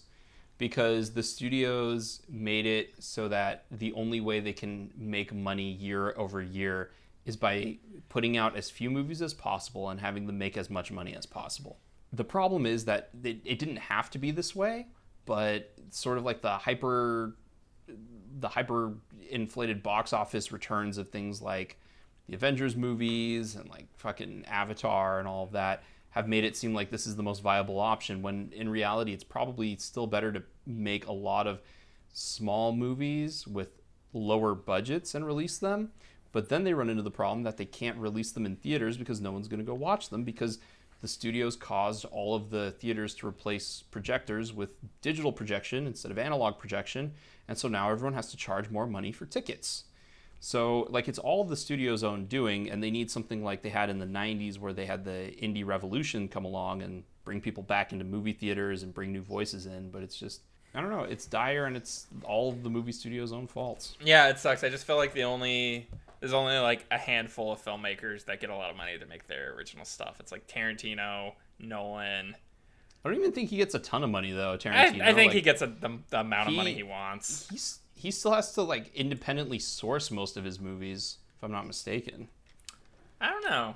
I did not like Once Upon a Time in Hollywood very much, so I don't. It's not his best. Yeah, it's not his best. I don't know really what that has to do with him sourcing his money. I just wanted to state my opinion on Once Upon a Time in Hollywood. But yeah, I mean, I still feel like he's like, because like you have to imagine somebody like him, like he gets whatever actor he wants to work with because he knows Brad Pitt is gonna act like himself for 3 hours and he's gonna win an Academy Award, even though there was infinitely better performances. What was that? Was that last year or was that 2 years ago? That was last year. Just last year, yeah. Yeah, I'm sorry. So Brad Pitt was better yes. than Willem Dafoe? Are you kidding me? Ah, Do you there not it is. have eyes? I know you guys already talked about The Lighthouse, but come on. Like, Brad Pitt better than Willem Dafoe? That is literally criminal. They should be indicted for that. had to get nominated. Well, that's criminal too. Because out of all of the... They out of all of obviously the saw The nominees that Lighthouse. year- They obviously saw it because it got nominated for Best Cinematography. I agree. They must not have been paying attention. Sorry. There's my Lighthouse rant that I've been sitting on for 6 months. It's probably all these Academy voters who are like 6 billion years old. They're like, I don't understand it. It's too weird. Where's Singing in the Rain? Yeah, but freaking Joker gets all these nominations, which I don't hate Joker. I'm not gonna sit here and bash Joker. It's fine, but like That's all right. I did plenty of it. Joker feels like a studio filmmaker trying to make an art house movie, and that's literally what it is. Because Todd Phillips is a studio filmmaker trying to make an art house movie. Joker was the Green Book of this year. Last year's Joker Oscars. is like all the nominations it got were kind of like all the nominations Black Panther got, where it's like it just feels like the Academy's trying to be, Like you know, relevant or socially relevant. So it's like, well, what if we just prop up this, you know, popular movie because it's kind of, sort of talks about issues in a heavy-handed way, and that's, you know, we love heavy-handed issue movies. I hated like his Green little, Book. I hated his little speech at the end where he's like, "This is what you get when you cross a mentally handicapped person with that." I'm like, "Oh my god, this is the most on the nose thing I've ever seen in my life." Like, I know. I mean, it's pretty reflective of the movie. You itself, literally just though. spelt out the plot of the entire movie, like on the screen. Like you should have had Joaquin Phoenix just pull out a whiteboard and say and just write like what the movie's supposed to be about. I'm not mad about him winning the best actor because He did a decent job. I mean he was great in the movie. He did a good job. He did a good job. It's like, yeah, at the end, he should have just like screamed, "We live in a society," and then shot him, and just left it at that. His whole speech was kind of like the movie. It kind of meandered for a good amount of time, and then he summarized what the whole movie was, and then he like went out like a light with a smile on his face as he walked back down. Only thing he was missing was blunt force trauma to the head. Yeah, I feel like if you had like a more interesting director direct that movie, it would have been a lot better. Like I want to see a version of Joker where instead of the speech he actually gives at the end, he gives Joaquin Phoenix's like acceptance speech, where he's talking about like milk or something or whatever. We talk about like milk and climate change, and then shoots him. We need to stop eating meat, guys, and we need to stop farming meat. Like, it's not cool, bro. And you should come out to the commune with me and Rooney sometime, and like we'll give you like grass-based like curry meat, and it's good. No, Joaquin, I'm good. he's a weird dude, but I mean he's. I mean, he brilliant. grew up in a cult and watched That's his own true. brother die in front of him, so That's true. that's gonna mess him up a bit. That's true. He is a master though. He's done everything. He's too, possibly like, the best actor acting-wise. working today. I can't think of somebody who is obviously a better actor than him. Like, I mean, now that Daniel Day-Lewis is retired and Philip Seymour For the second Hoffman's time. dead, Yeah. And Tom Hardy doesn't act anymore. what are you talking about, dude? He was in a movie that was released this year.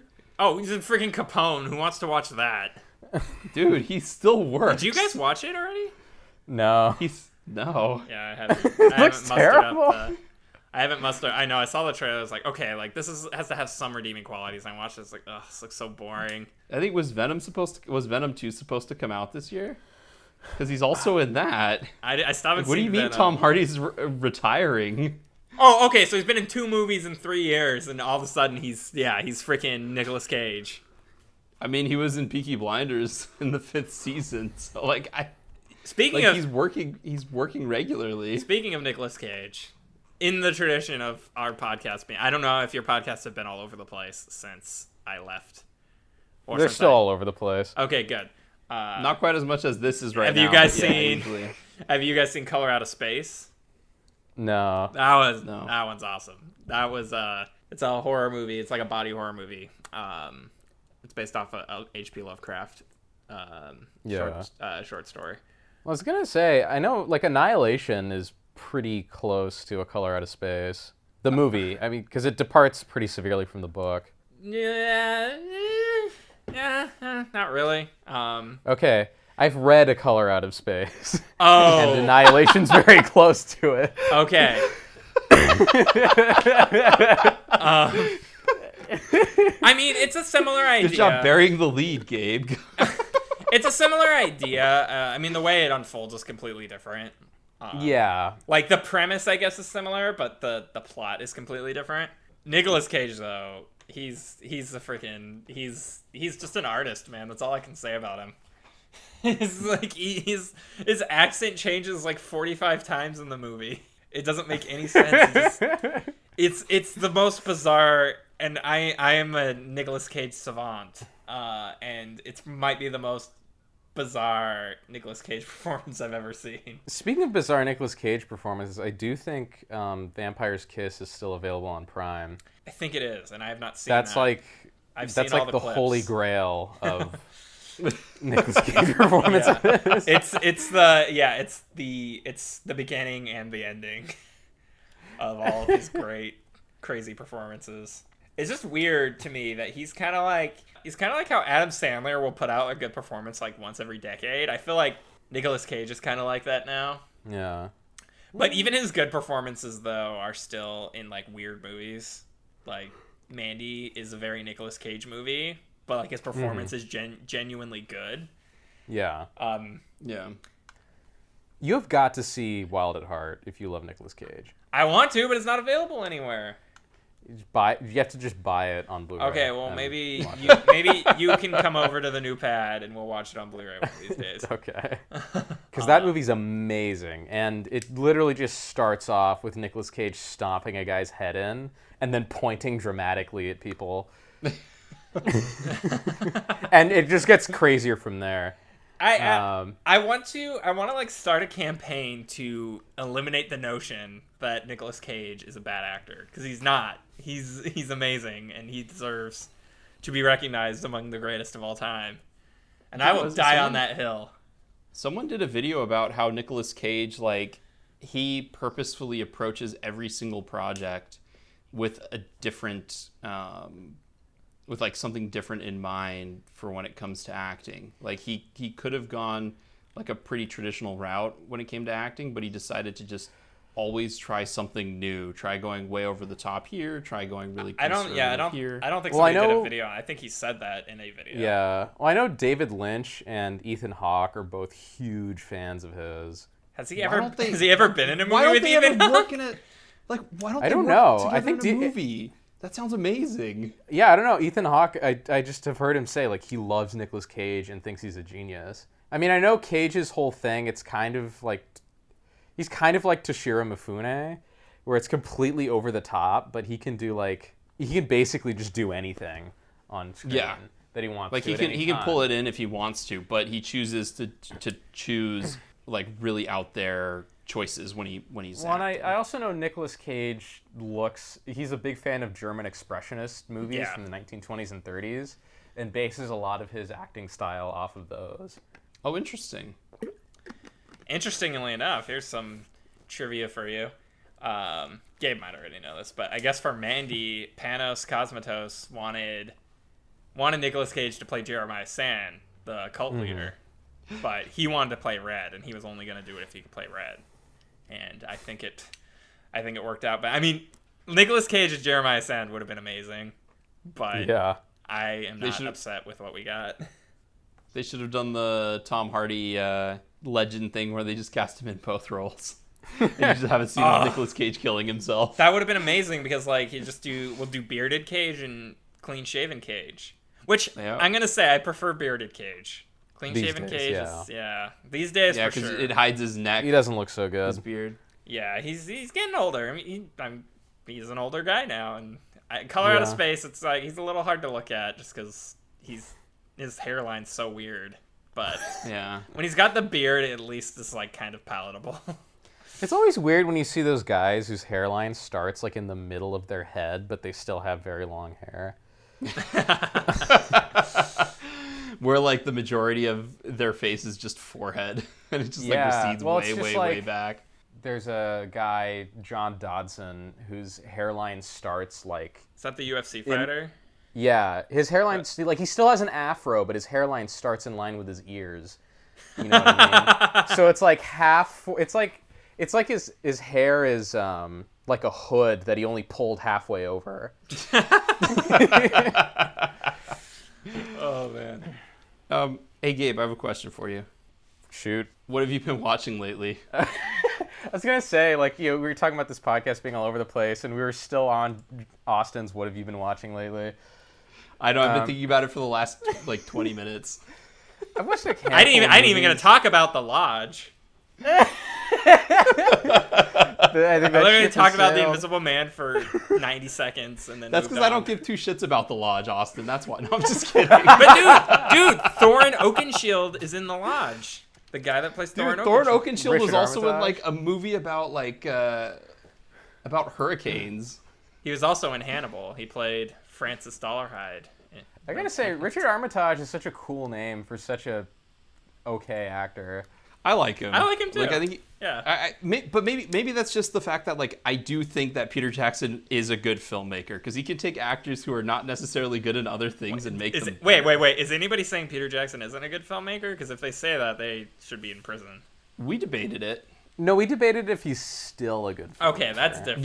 Yeah. Because there was a time where he was a brilliant man. But someone, not to go off too far, but someone brought up a good point. It was the OneRing.net that brought up a good point. They're like, it's great that Zack Snyder is getting his own and David Ayer might be getting his own like director's cut. But like, what about like the complete injustice that was given to Peter Jackson when making the Hobbit movies?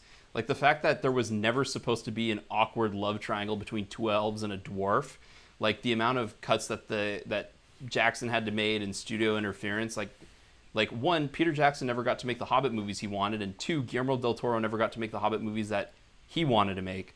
So it does put a different light on, for me at least, on like the Hobbits as being like, very similar situation to like Batman v Superman, Justice League, Suicide Squad, and yet two of the three movies for most people are still fairly watchable, and the third movie of the extended edition is just a riot of goofiness. Speaking of Guillermo Del Toro and what I've been watching lately, Yes.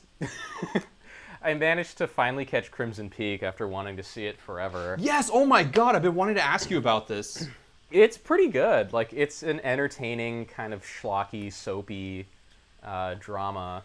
The first 15 minutes or so are pretty annoying because it's so fast-paced that, like, there's no breathing room for anything. Like, it's kind of got that Baz Luhrmann quality where there's no space between people speaking. Like, the second one person's line ends, or, like, not even the second, just instantaneously the other person starts talking. Mm-hmm. So it kind of makes me feel like I'm having a panic attack. But once that's sort of over with, it's really good. Like, it's ultra stylish. It's really colorful. It has a lot of Del Toro's hallmarks, like ghosts being heavy-handed metaphors for things, and then the voiceover of the movie also explains it to you. It's got gruesome and painful and awkward facial injuries. Like, oh my God. Yes, that's right. We were talking about. That's why I wanted you to see it. yeah, like one of the main Tom characters Hiddleston's gets face. stabbed in the face, like not in the head or just in the face, and dies. Similar to how people get stabbed in the face in Pan's Labyrinth, and Michael Stuhlbarg gets shot in the face in Shape of Water. Spoiler alert. Charlie Hunnam has the worst, most unidentifiable accent I've ever heard. Yes, he does. He's supposed to play an American, I think, but everything that comes out of his mouth is just utter garbage.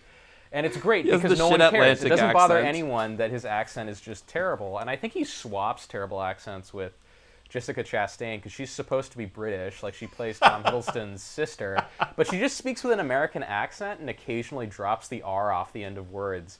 But yeah, that movie is ultra schlocky, but it's a good time. It's fun. I love the fact that Charlie Hunnam's character is like this medical officer who moonlights as a detective.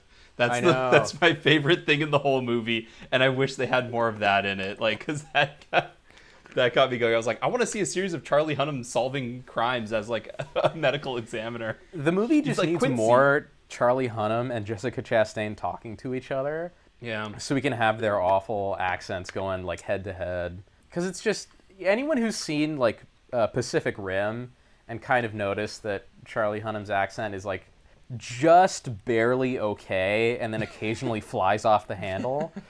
Like the parts where it flies off the handle is just him the entire movie. But yeah, it's a solid witness. I had a good time. I also watched Kronos, which is Del Toro's very first movie, and I was kind of expecting like a really dark and I was expecting something completely different from what it was. It's very comic booky. I thought it was going to be like a dark, depressing movie, but it's actually got a lot of like goofy humor, and it's like ultra stylized, and it's not as good as I hoped it would be. Like it's like a low witness maybe. So it's not the bad taste of Del Toro movies. No, I mean it's really slick and professional. Like even though it's in Spanish, Ron Perlman is in it for some reason. Does he speak Spanish? A little bit, yeah. Como te amas? It's weird. I think Ron Perlman went through some weird phase in the 90s where he was in a lot of European movies. And there's a strange connection between Guillermo Del Toro and Jean-Pierre Jeunet, where their movies are... their filmmaking style is very, very similar. Ron Perlman is in City of Lost Children, which is a French movie, and he speaks French the entire movie. And that's a Jean-Pierre Jeunet film. And if you see it and didn't know like who made it, it could be easily confused for a Del Toro movie. But I mean, Cronos has an interesting idea at the heart of it, where it's like a vampire movie, but it's like an ancient Spanish alchemist creates a device that makes you live forever, and the way it makes you live forever is it turns you into a vampire. And which is like a neat concept, but the movie's just kind of a sappy drama, to be honest. Which, you know, maybe it's like, I don't know. Maybe he just likes sappy romances. He just likes sappy dramas, I guess. He started off with a sappy drama. Then his movies kind of since then are more cynical, I guess, and then has sort of returned to sappy dramas, at least with The Shape of Water. And it's also... go ahead. Sorry.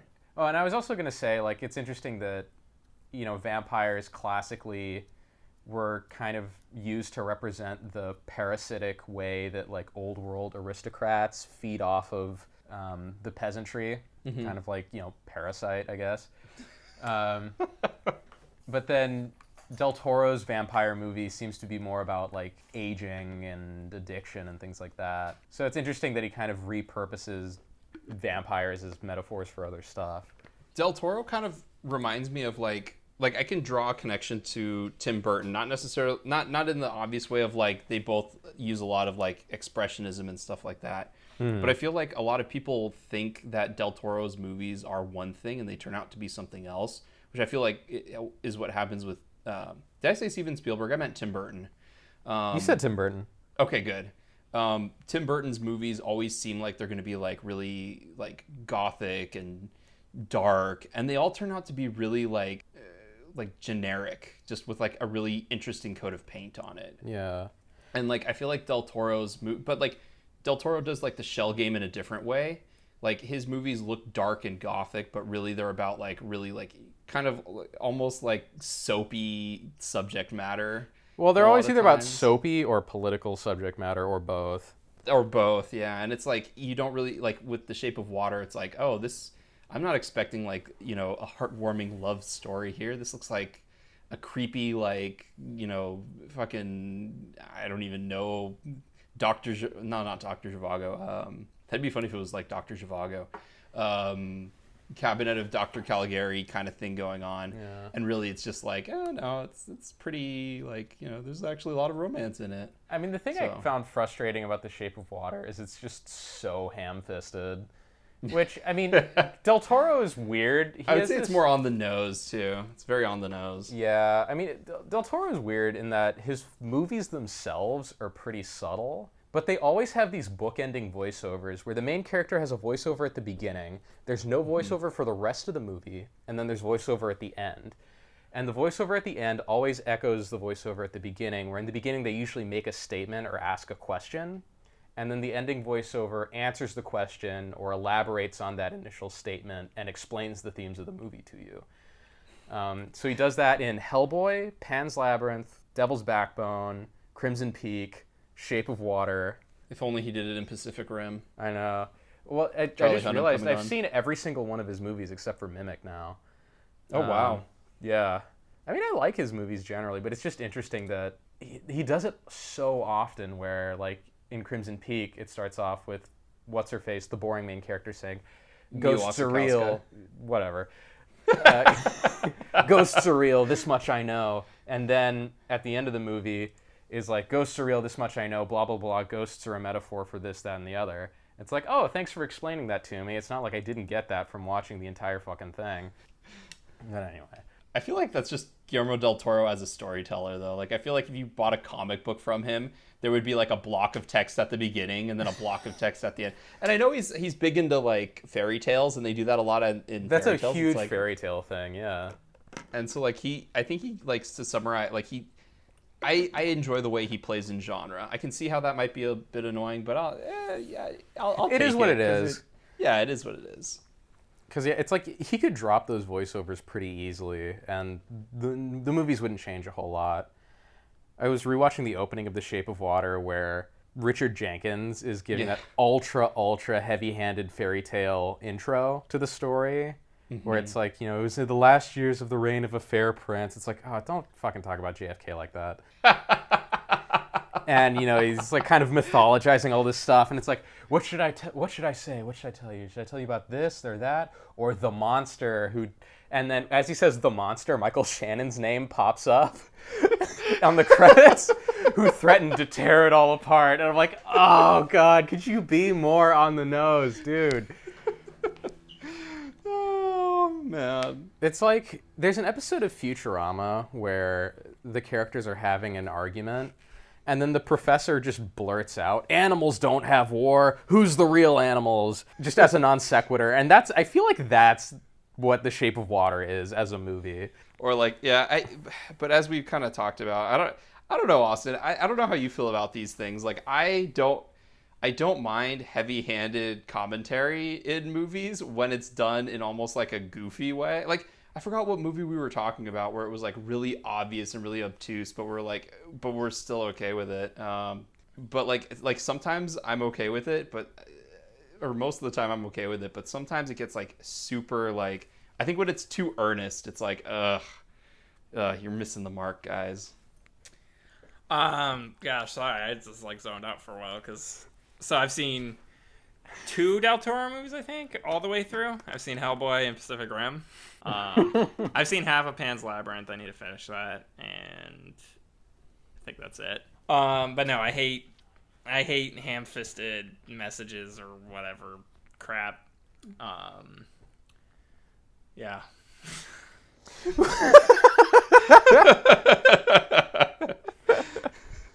Yeah, to kind of, I guess, move on from Del Toro, you know, you mentioned he seems to find a lot of inspiration in German Expressionism, as does Nick Cage. I also watched The Night of the Hunter, which is ultra, like, German Expressionist-y. It's kind of a strange movie, because it's pretty good for the most part. Like, it's ultra stylish, like, a lot of the performances are really good, and it's very... Its outlook is very interesting in that, like, Robert Mitchum's character is clearly just horrible, but everyone seems to think he's a good guy just because he pretends to be very godly. That's the one that Spike Lee took a line from for Do the Right Thing, right? Maybe. Is that the one? I mean... Where he's in like a cafe? I don't know. I haven't seen Do the Right Thing. I mean, Robert Mitchum basically plays he's a priest who's also a serial killer and runs around murdering widows and, you know, stealing their property. And it's about a pair of kids who have to try and kind of escape his grasp when he tries to become their stepfather. But okay, yeah, that is the movie. That is the movie. It's really good. It's just like, it's very, you know, dark and intense and stylish, and then just really stumbles hard across the finish line, where, like, you know, you'd think they're gonna have like some big confrontation at the end, but instead Robert Mitchum's character just kind of gets caught by the police somehow, and that's it, basically. Like, it's really bizarre, but it's an interesting movie to watch now, because I think one thing that I've been continually frustrated by is how stupid everyone on the face of the earth seems to be these days, where they'll just, like, there's certain signifiers that award someone credibility in the eyes of certain segments of the population, and it's different for different groups of people. But if they hear something from what they considered to be a credible source, they will believe it 100% without any question. And then if they hear something from a source they deem to not be credible, they will believe the opposite 100% without question. And all of the the kids are aware, or no, not even the kids. One of the kids is aware of what's going on. Like, he can smell that Robert Mitchum there's something wrong with him, because there is very clearly something wrong with him. And then everyone else is just completely taken in by him because it's the South and he's a preacher. And he quotes scripture all the time, even though he doesn't really know what he's talking about. And it's funny because at the end of the movie, the kids end up getting taken in. They're sort of found by this very religious lady who raises other orphans. And, she takes them in and takes care of them. And then Robert Mitchum eventually finds them, and he shows up on her doorstep. And he's like, oh, I'm a preacher. And he starts quoting scripture and stuff. And she looks at him and is like, you have no idea what you're talking about, do you? Is the woman played by Lillian Gish? Probably. But it's just, I don't know. There seem to be a lot of Robert Mitchums out there in the world, and no one bothers to smell the shit they're shoveling. But, it's a good movie. It's weird that because it's directed by Charles Laughton, who was known for playing the Hunchback of Notre Dame and like always mutilating his face or whatever for roles he did. So it's kind of interesting to see him like, oh, I'm gonna take on this like very prestige-y, artsy movie. It's cool. There's a lot of cool lighting effects in it too. The cinematography, Stanley Cortez. I've never heard of him. That's interesting. Like, it pops up every now and then, and I'm like, okay, well, I know it's obviously in the Criterion Collection. And every now and then I'm like, maybe I should just go about and watch it, but it never really interests me. But I know it's like one of those movies that's just like really heavily praised. Yeah. I feel like we've lost Austin, so here's my attempt to bring him back in. I also watched Apocalypto. Oh, what'd you think? I had another way to bring him back in, but that'll work. Question, did the subtitles work for you? I mean, they worked well enough. I imagine the dialogue is meant to be pretty basic. Mm-hmm. But the subtitles seemed timed correctly with what the emotions of the scene were. Okay. Yeah, mine were like, when I watched it, somebody would say something and like 2 minutes later it would pop up. Oh, yeah, that's But I was like so sucked in, and I was like, who cares what they're saying anyway? It's probably all stupid. I mean, that's a good sign, though. Like, if you can just ignore what they're saying and enjoy the movie for what it is. Yeah. Did you end up turning off the subtitles? No, I kept them on because like I wanted some context of what was happening. Because there are scenes where like stuff is happening, and you're like, wait, like what's happening? So you want to know exactly, but yeah. What'd you think? I thought it was like solid. I don't know what kind of a budget Gibson had for this, but like the middle of the movie is great and has this very like epic feeling to it.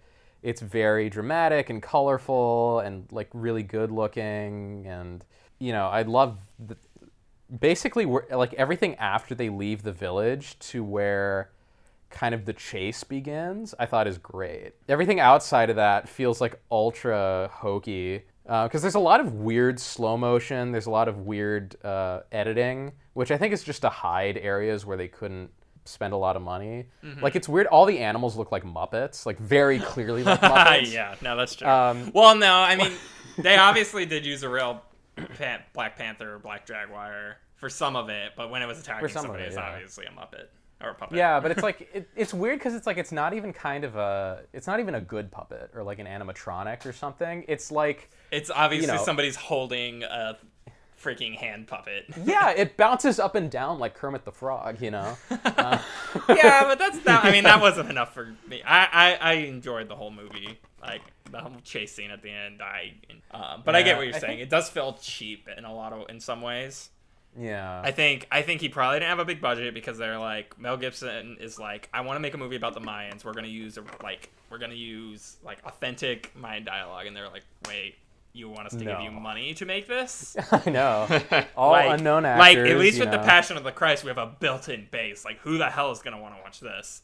So I think he spent his entire budget on the big Mayan city. Yeah. In the middle of the Well, movie. I mean, and decapitated. You can tell bodies. because it looks amazing. Yeah, yeah. No, that whole scene. Yeah, I mean, I was surprised, like, because like when I was watching it, like the first like half of the movie, it feels really low budget. Not like in a bad way. It's just like nothing crazy is happening. It felt low budget in a bad way to me. Oh well, I don't think so. Like, but when they get to the city, I was like taken aback. I was like, whoa, this looks good. Yeah.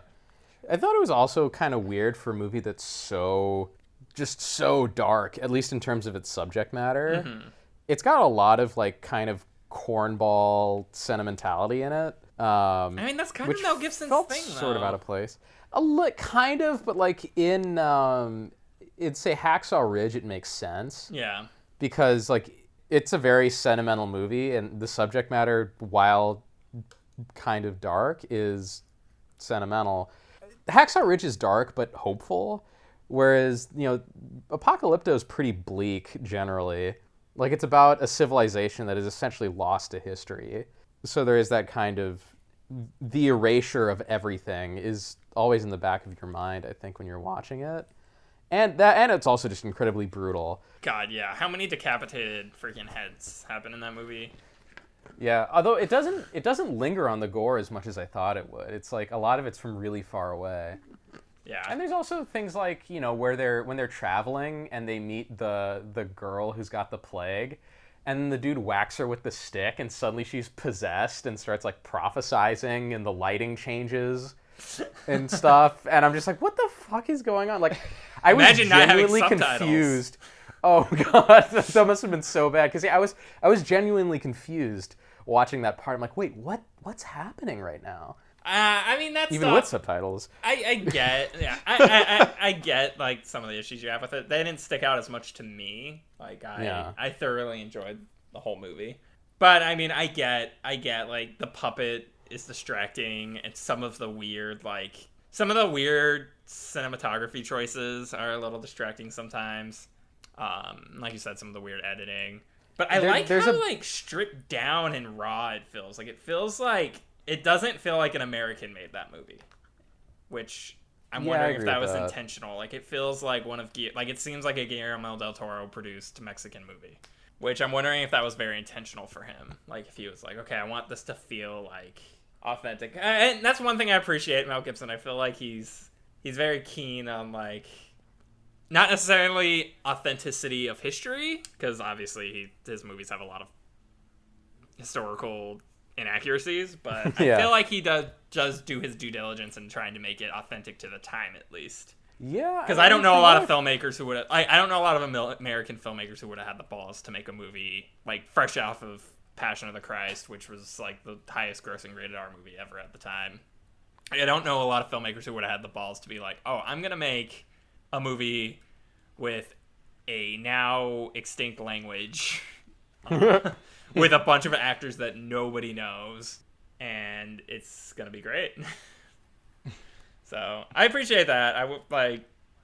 I appreciate his. I wish that he didn't do what he did, because I feel like we missed out on a lot of good movies over the last like decade and a half. Yeah, I mean that's the thing. He's a solid filmmaker. It's just he always seems to find himself in director jail or whatever. Yeah, I mean, considering like superstar actors, obviously a lot of actors turn director, but out of like superstars turn director, like I can't think of somebody who's better than him. I know. Because I feel like a lot of times when actors become directors, like they all make like the same kind of movies. Like they just make like Oscar Beatty type of movies. But I feel like Mel Gibson, like he's actually trying to make like movies that go a little bit further than that. Yeah. Like he's trying to like bring something to the table in terms of like epic scale or awesome action or just like different. And I mean, even like Hacksaw Ridge was a pretty straightforward, in terms of story, is a pretty straightforward World War II movie. But what sets it apart is all of its epic, gory action stuff.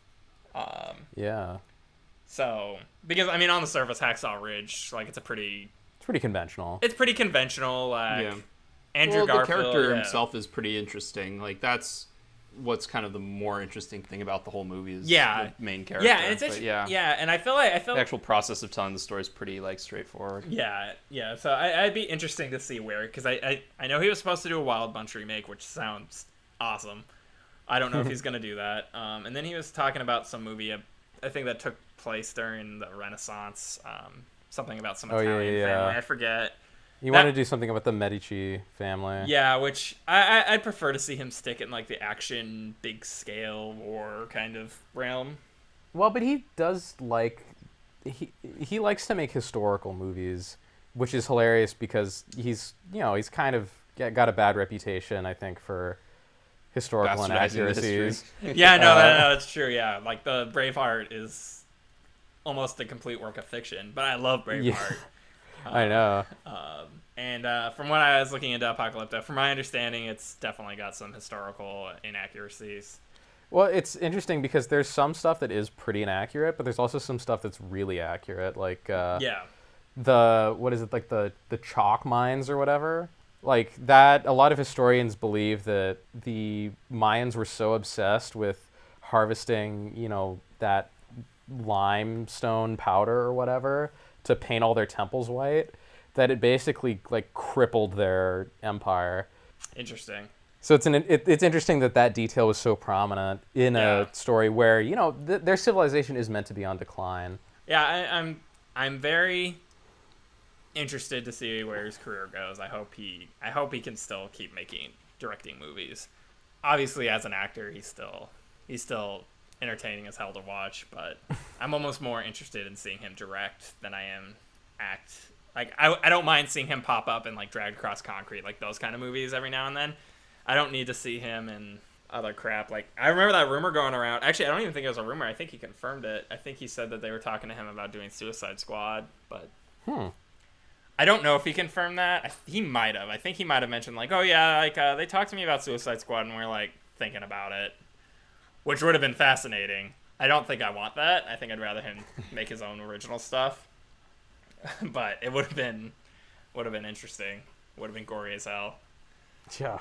But yeah, I hope he. I'm interested to see what he has on the docket, but we'll see. Austin, how was The Loft? You mean the Lodge? The Lodge. Yeah, not The Loft. The Loft is. That's the was a one with horrible Carl movie. Urban, right? I think so. Yeah. I didn't see it, but I hear it's terrible. That's what I hear too. Even though Carl Urban's almost always awesome in everything he's in. Did either of you guys see Goodnight Mommy? Yes. No. It's from those directors, and they have really effed up sensibilities. Yes, I would agree with that. Yeah, no, The Lodge is really good because, like, it's very, like, it's a movie that we could have made if we were able to rent out, like, a big Airbnb in the middle of the snow for a month. Like, it's very, like, very basic. I think there's only 2 locations in the whole movie, and almost all of it's spent at The Lodge. And I don't want to get into it without spoiling, because it does take a lot of, like, twists and turns, and a lot of, like, effed up stuff happens, so I don't want to get too much into it, but it's really good. It's not too long. Riley Keough? Is that how you say her last name? Sure. I think so. I think so too. I think she's, like, established herself as one of the better horror movie actresses around, because I feel like she's popped up in a bunch. But yeah, no, it's a solid movie. I definitely recommend it. It's really well shot. It's really well acted. It's not a schlocky horror movie at all. Yeah, it's a good movie. Y'all should watch it. It's on Hulu if you got the Hulu. Well, yeah, I guess I could watch If you like, if you like good. paying Disney more money. Disney and News Corp. Ooh. Who the hell's News Corp? We don't need to Rupert get into Murdoch's evil empire. Oh. It's Disney's Australian counterpart. Gotcha. Wait. Should probably wrap up soon. It's getting a little long here. Yeah, you really haven't listened to any of the episodes, have you? No, who has time for that crap? Bet you're not reading all my articles. I read as many as can come up, but a lot of them don't come up on my Facebook wall anymore. Ugh, that sucks. Also, I'm not co-writing the articles with you, Well, or was co-founder of the website. oh, who cares? Makes it but worse. During the year I was reading, you could tell which ones I was reading because I would probably like them, and then I would look down and see like someone cuss you out as a writer and be like, "Bro, read the fucking article," because they'd be like, "This is just more fear mongering." I'm like, "No, if you read the article, you'll see right here, here, here, and here that it is not in fact fear mongering. That thing that you're talking about, he as in Austin has already referenced it here, and here. I never gave your name away, but I'd always say, oh no, I think the author's doing a great job. Look at this. Well, he even covers this part. Well, I appreciate that because I don't even look at the comments anymore because it's all just. Yeah, that's why they say that a lot of people who go to YouTube, like the first thing you do is you just turn off comments because the majority of them aren't helpful, and like the majority of them think they know what they're talking about and they don't, and they're like way off base. That's the thing, and criticism is very important, but like if I wrote the wrong name, that's totally fine. You can tell me I wrote the wrong name, and that's good because then I can fix it. But if you're just like, oh, like, this is clickbait, bullcrap, I'm like, dude, it's not clickbait if there's actual substance in the article. Like, every headline is meant to get you to click on it. Like, if headlines, if I wrote every headline not trying to get people to click on it, I would make no money whatsoever.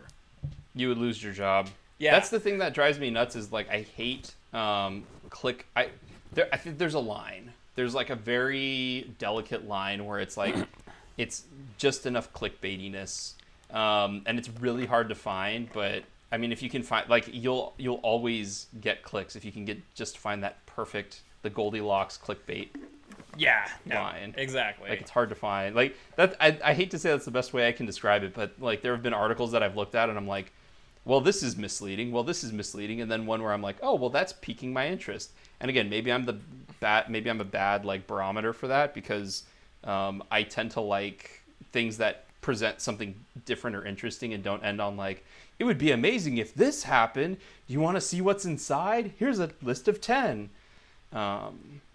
Also, at least you don't bury the lead. Like a lot of the time, people will like bury the lead in the article by like giving like a really detailed summary of something that doesn't matter on it. Dude, the worst is really fucking online recipes.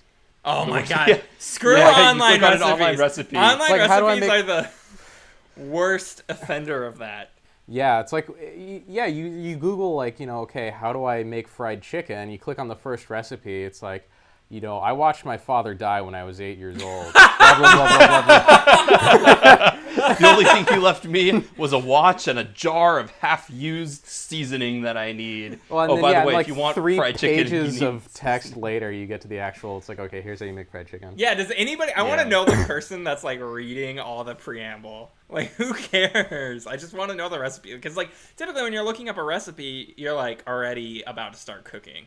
You don't have time to sit there and read a bunch of crap. Nor do you want to. It's one thing if I look up, how do I do, I don't know.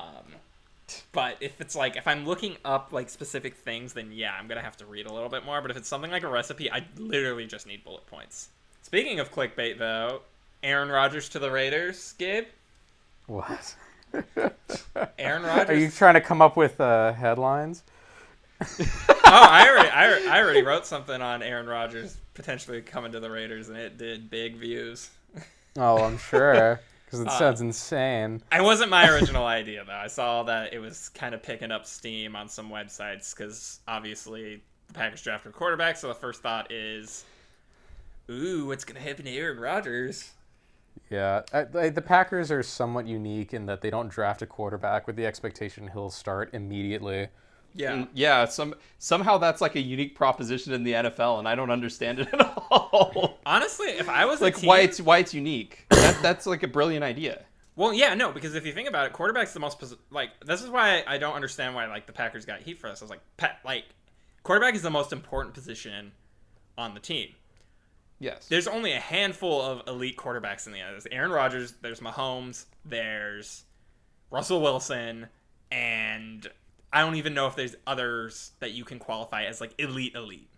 Like the rest are like, there's like really good, pretty good, average, below average. So like at least half of the NFL are probably not super content with their quarterback play.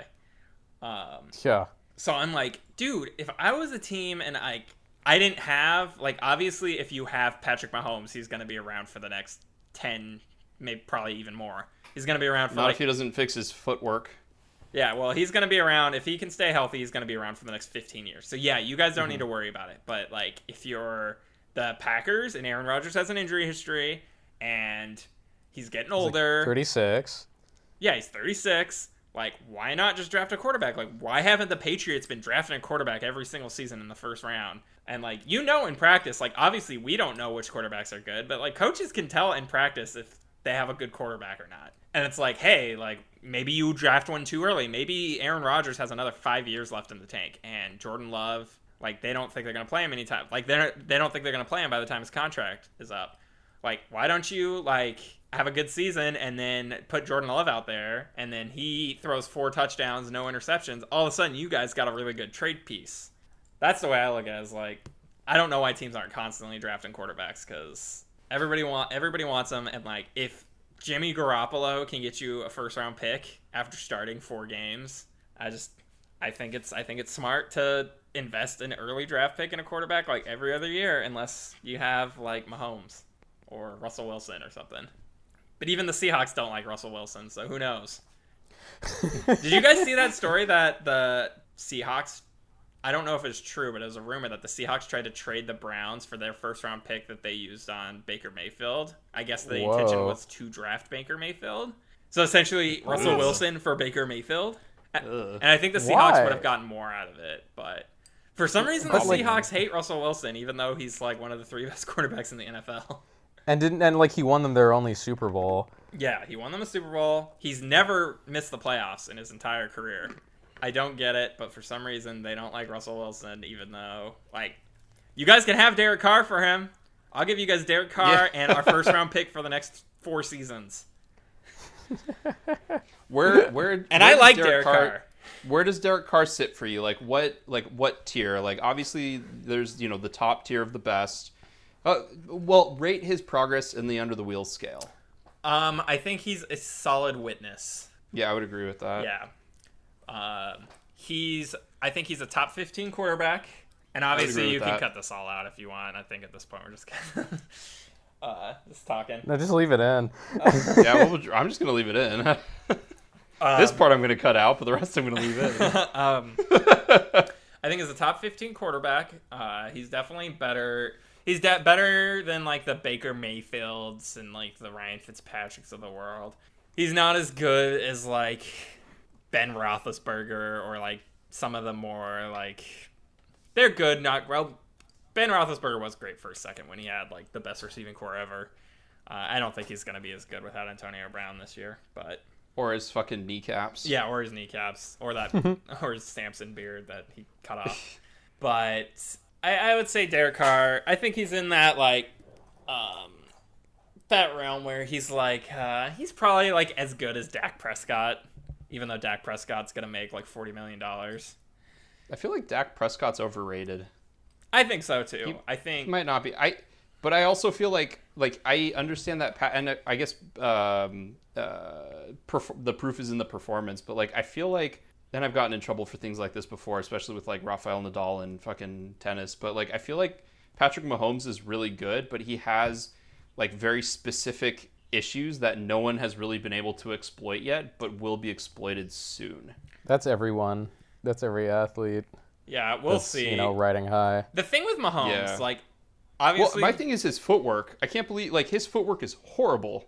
And he got beat up a lot this season, didn't he? Yeah, but his arm is, like, from another planet. For now. But, like... For now, for the next decade. Well, I don't know. Like, some of those throws that are like, oh, man, isn't that an amazing throw? This is the thing that not enough people talk about. The thing with Mahomes is, like, yes, he is great talent. He's a great player.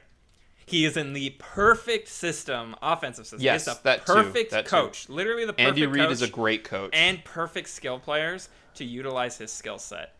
Yes. Like, if you put him on the Browns, he would not be nearly as effective. If you put him even on the Raiders, like I would. He wouldn't be as effective. And that's like, I think that's the thing is like I do feel bad because like I like to shit on Andy Reid. Probably not more than he shits, but well, also because for the longest time he just couldn't win a playoff game, and it was like the easiest thing to make fun of. And like it's nice that he's now been able to do that at the expense of being in the same conference as the Raiders. Kind of fucking sucks, But like I appreciate him as a coach. I appreciate what he did with Alex Smith when he brought in Alex Smith over there after the 49ers like took a shit on him.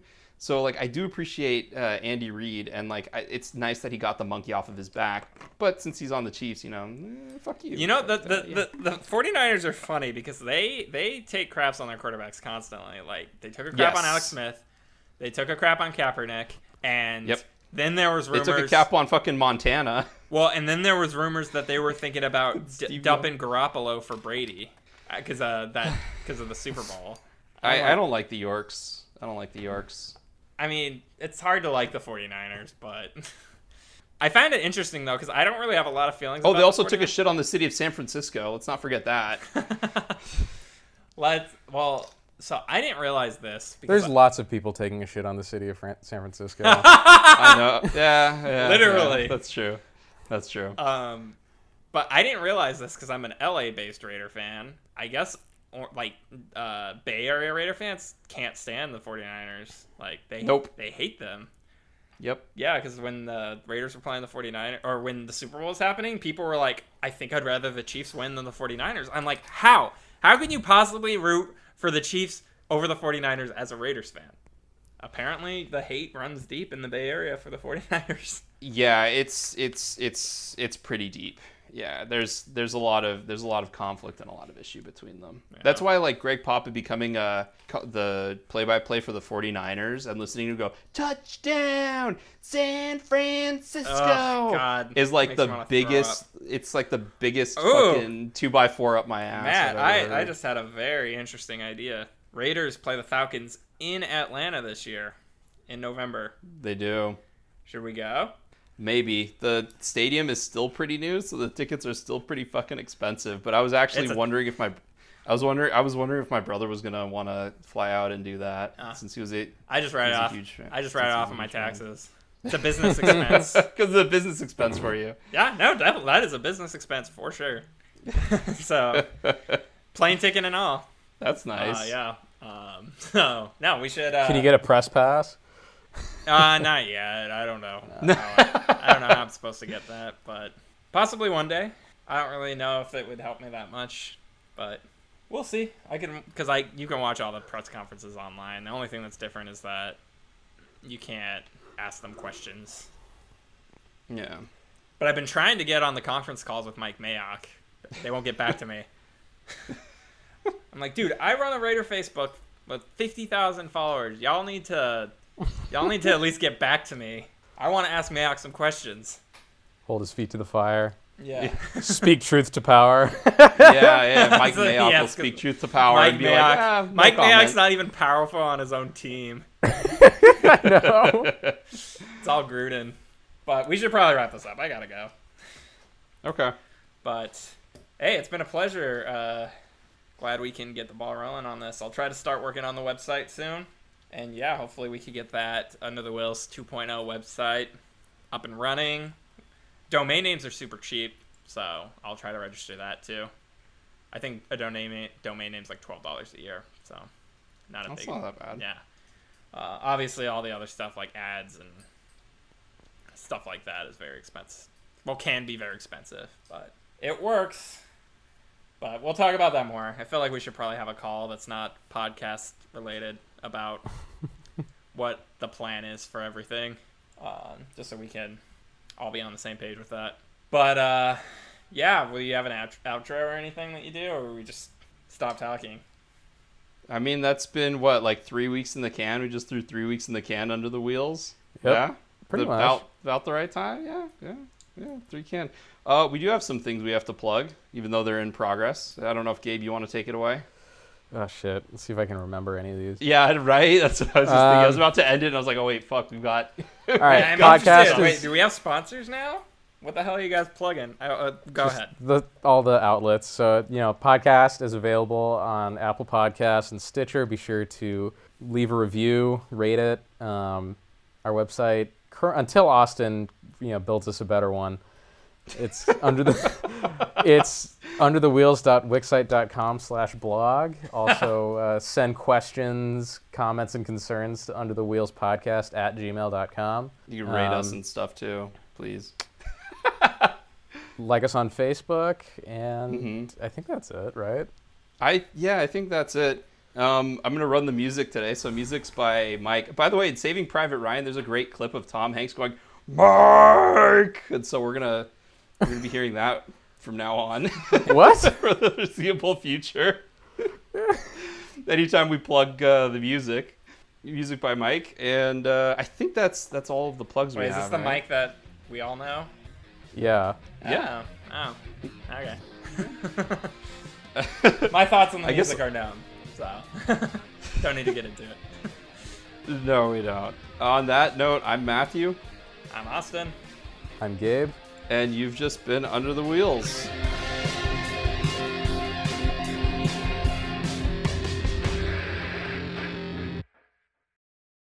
All right, can you guys hear me? Yeah. You guys can? Yeah. All right, cool. Yeah, I think I'm all set up. Sorry if it sounds weird when I send it to you. Goodwill. Turn Hunting. off your damn vibrator, dude. Who are you talking to? I don't know. Yeah, I I heard know. a freaking loud vibrate, dude. We're recording. Was that your? That wasn't your- me. It wasn't me. Okay, I'm whatever. literally. Are you sure it wasn't your wife's vibrator? I heard that vibrate again. Somebody's messing with me. There is don't worry, a I know whose that fly is. in my room, so I think it's passing by the microphone. Okay. I hear something in the background. I don't know if somebody So has the do TV I. on. Oh, is it mine? It's probably mine. Hold on 1 second. Let me check something here. I hear it sounds like a woman talking. Yeah, it is. It's Aaliyah. She's in the other room. All right, that's fine. I don't care. Let me check. You know what? You're gonna hear it on your end, but it shouldn't be on my microphone. No worries. You guys still there? Did I lose you guys? No, I'm still here. Oh, there was a little static and it all just went away, so now it's really quiet. Gabe, are you still there? Gabe? Yes. Oh.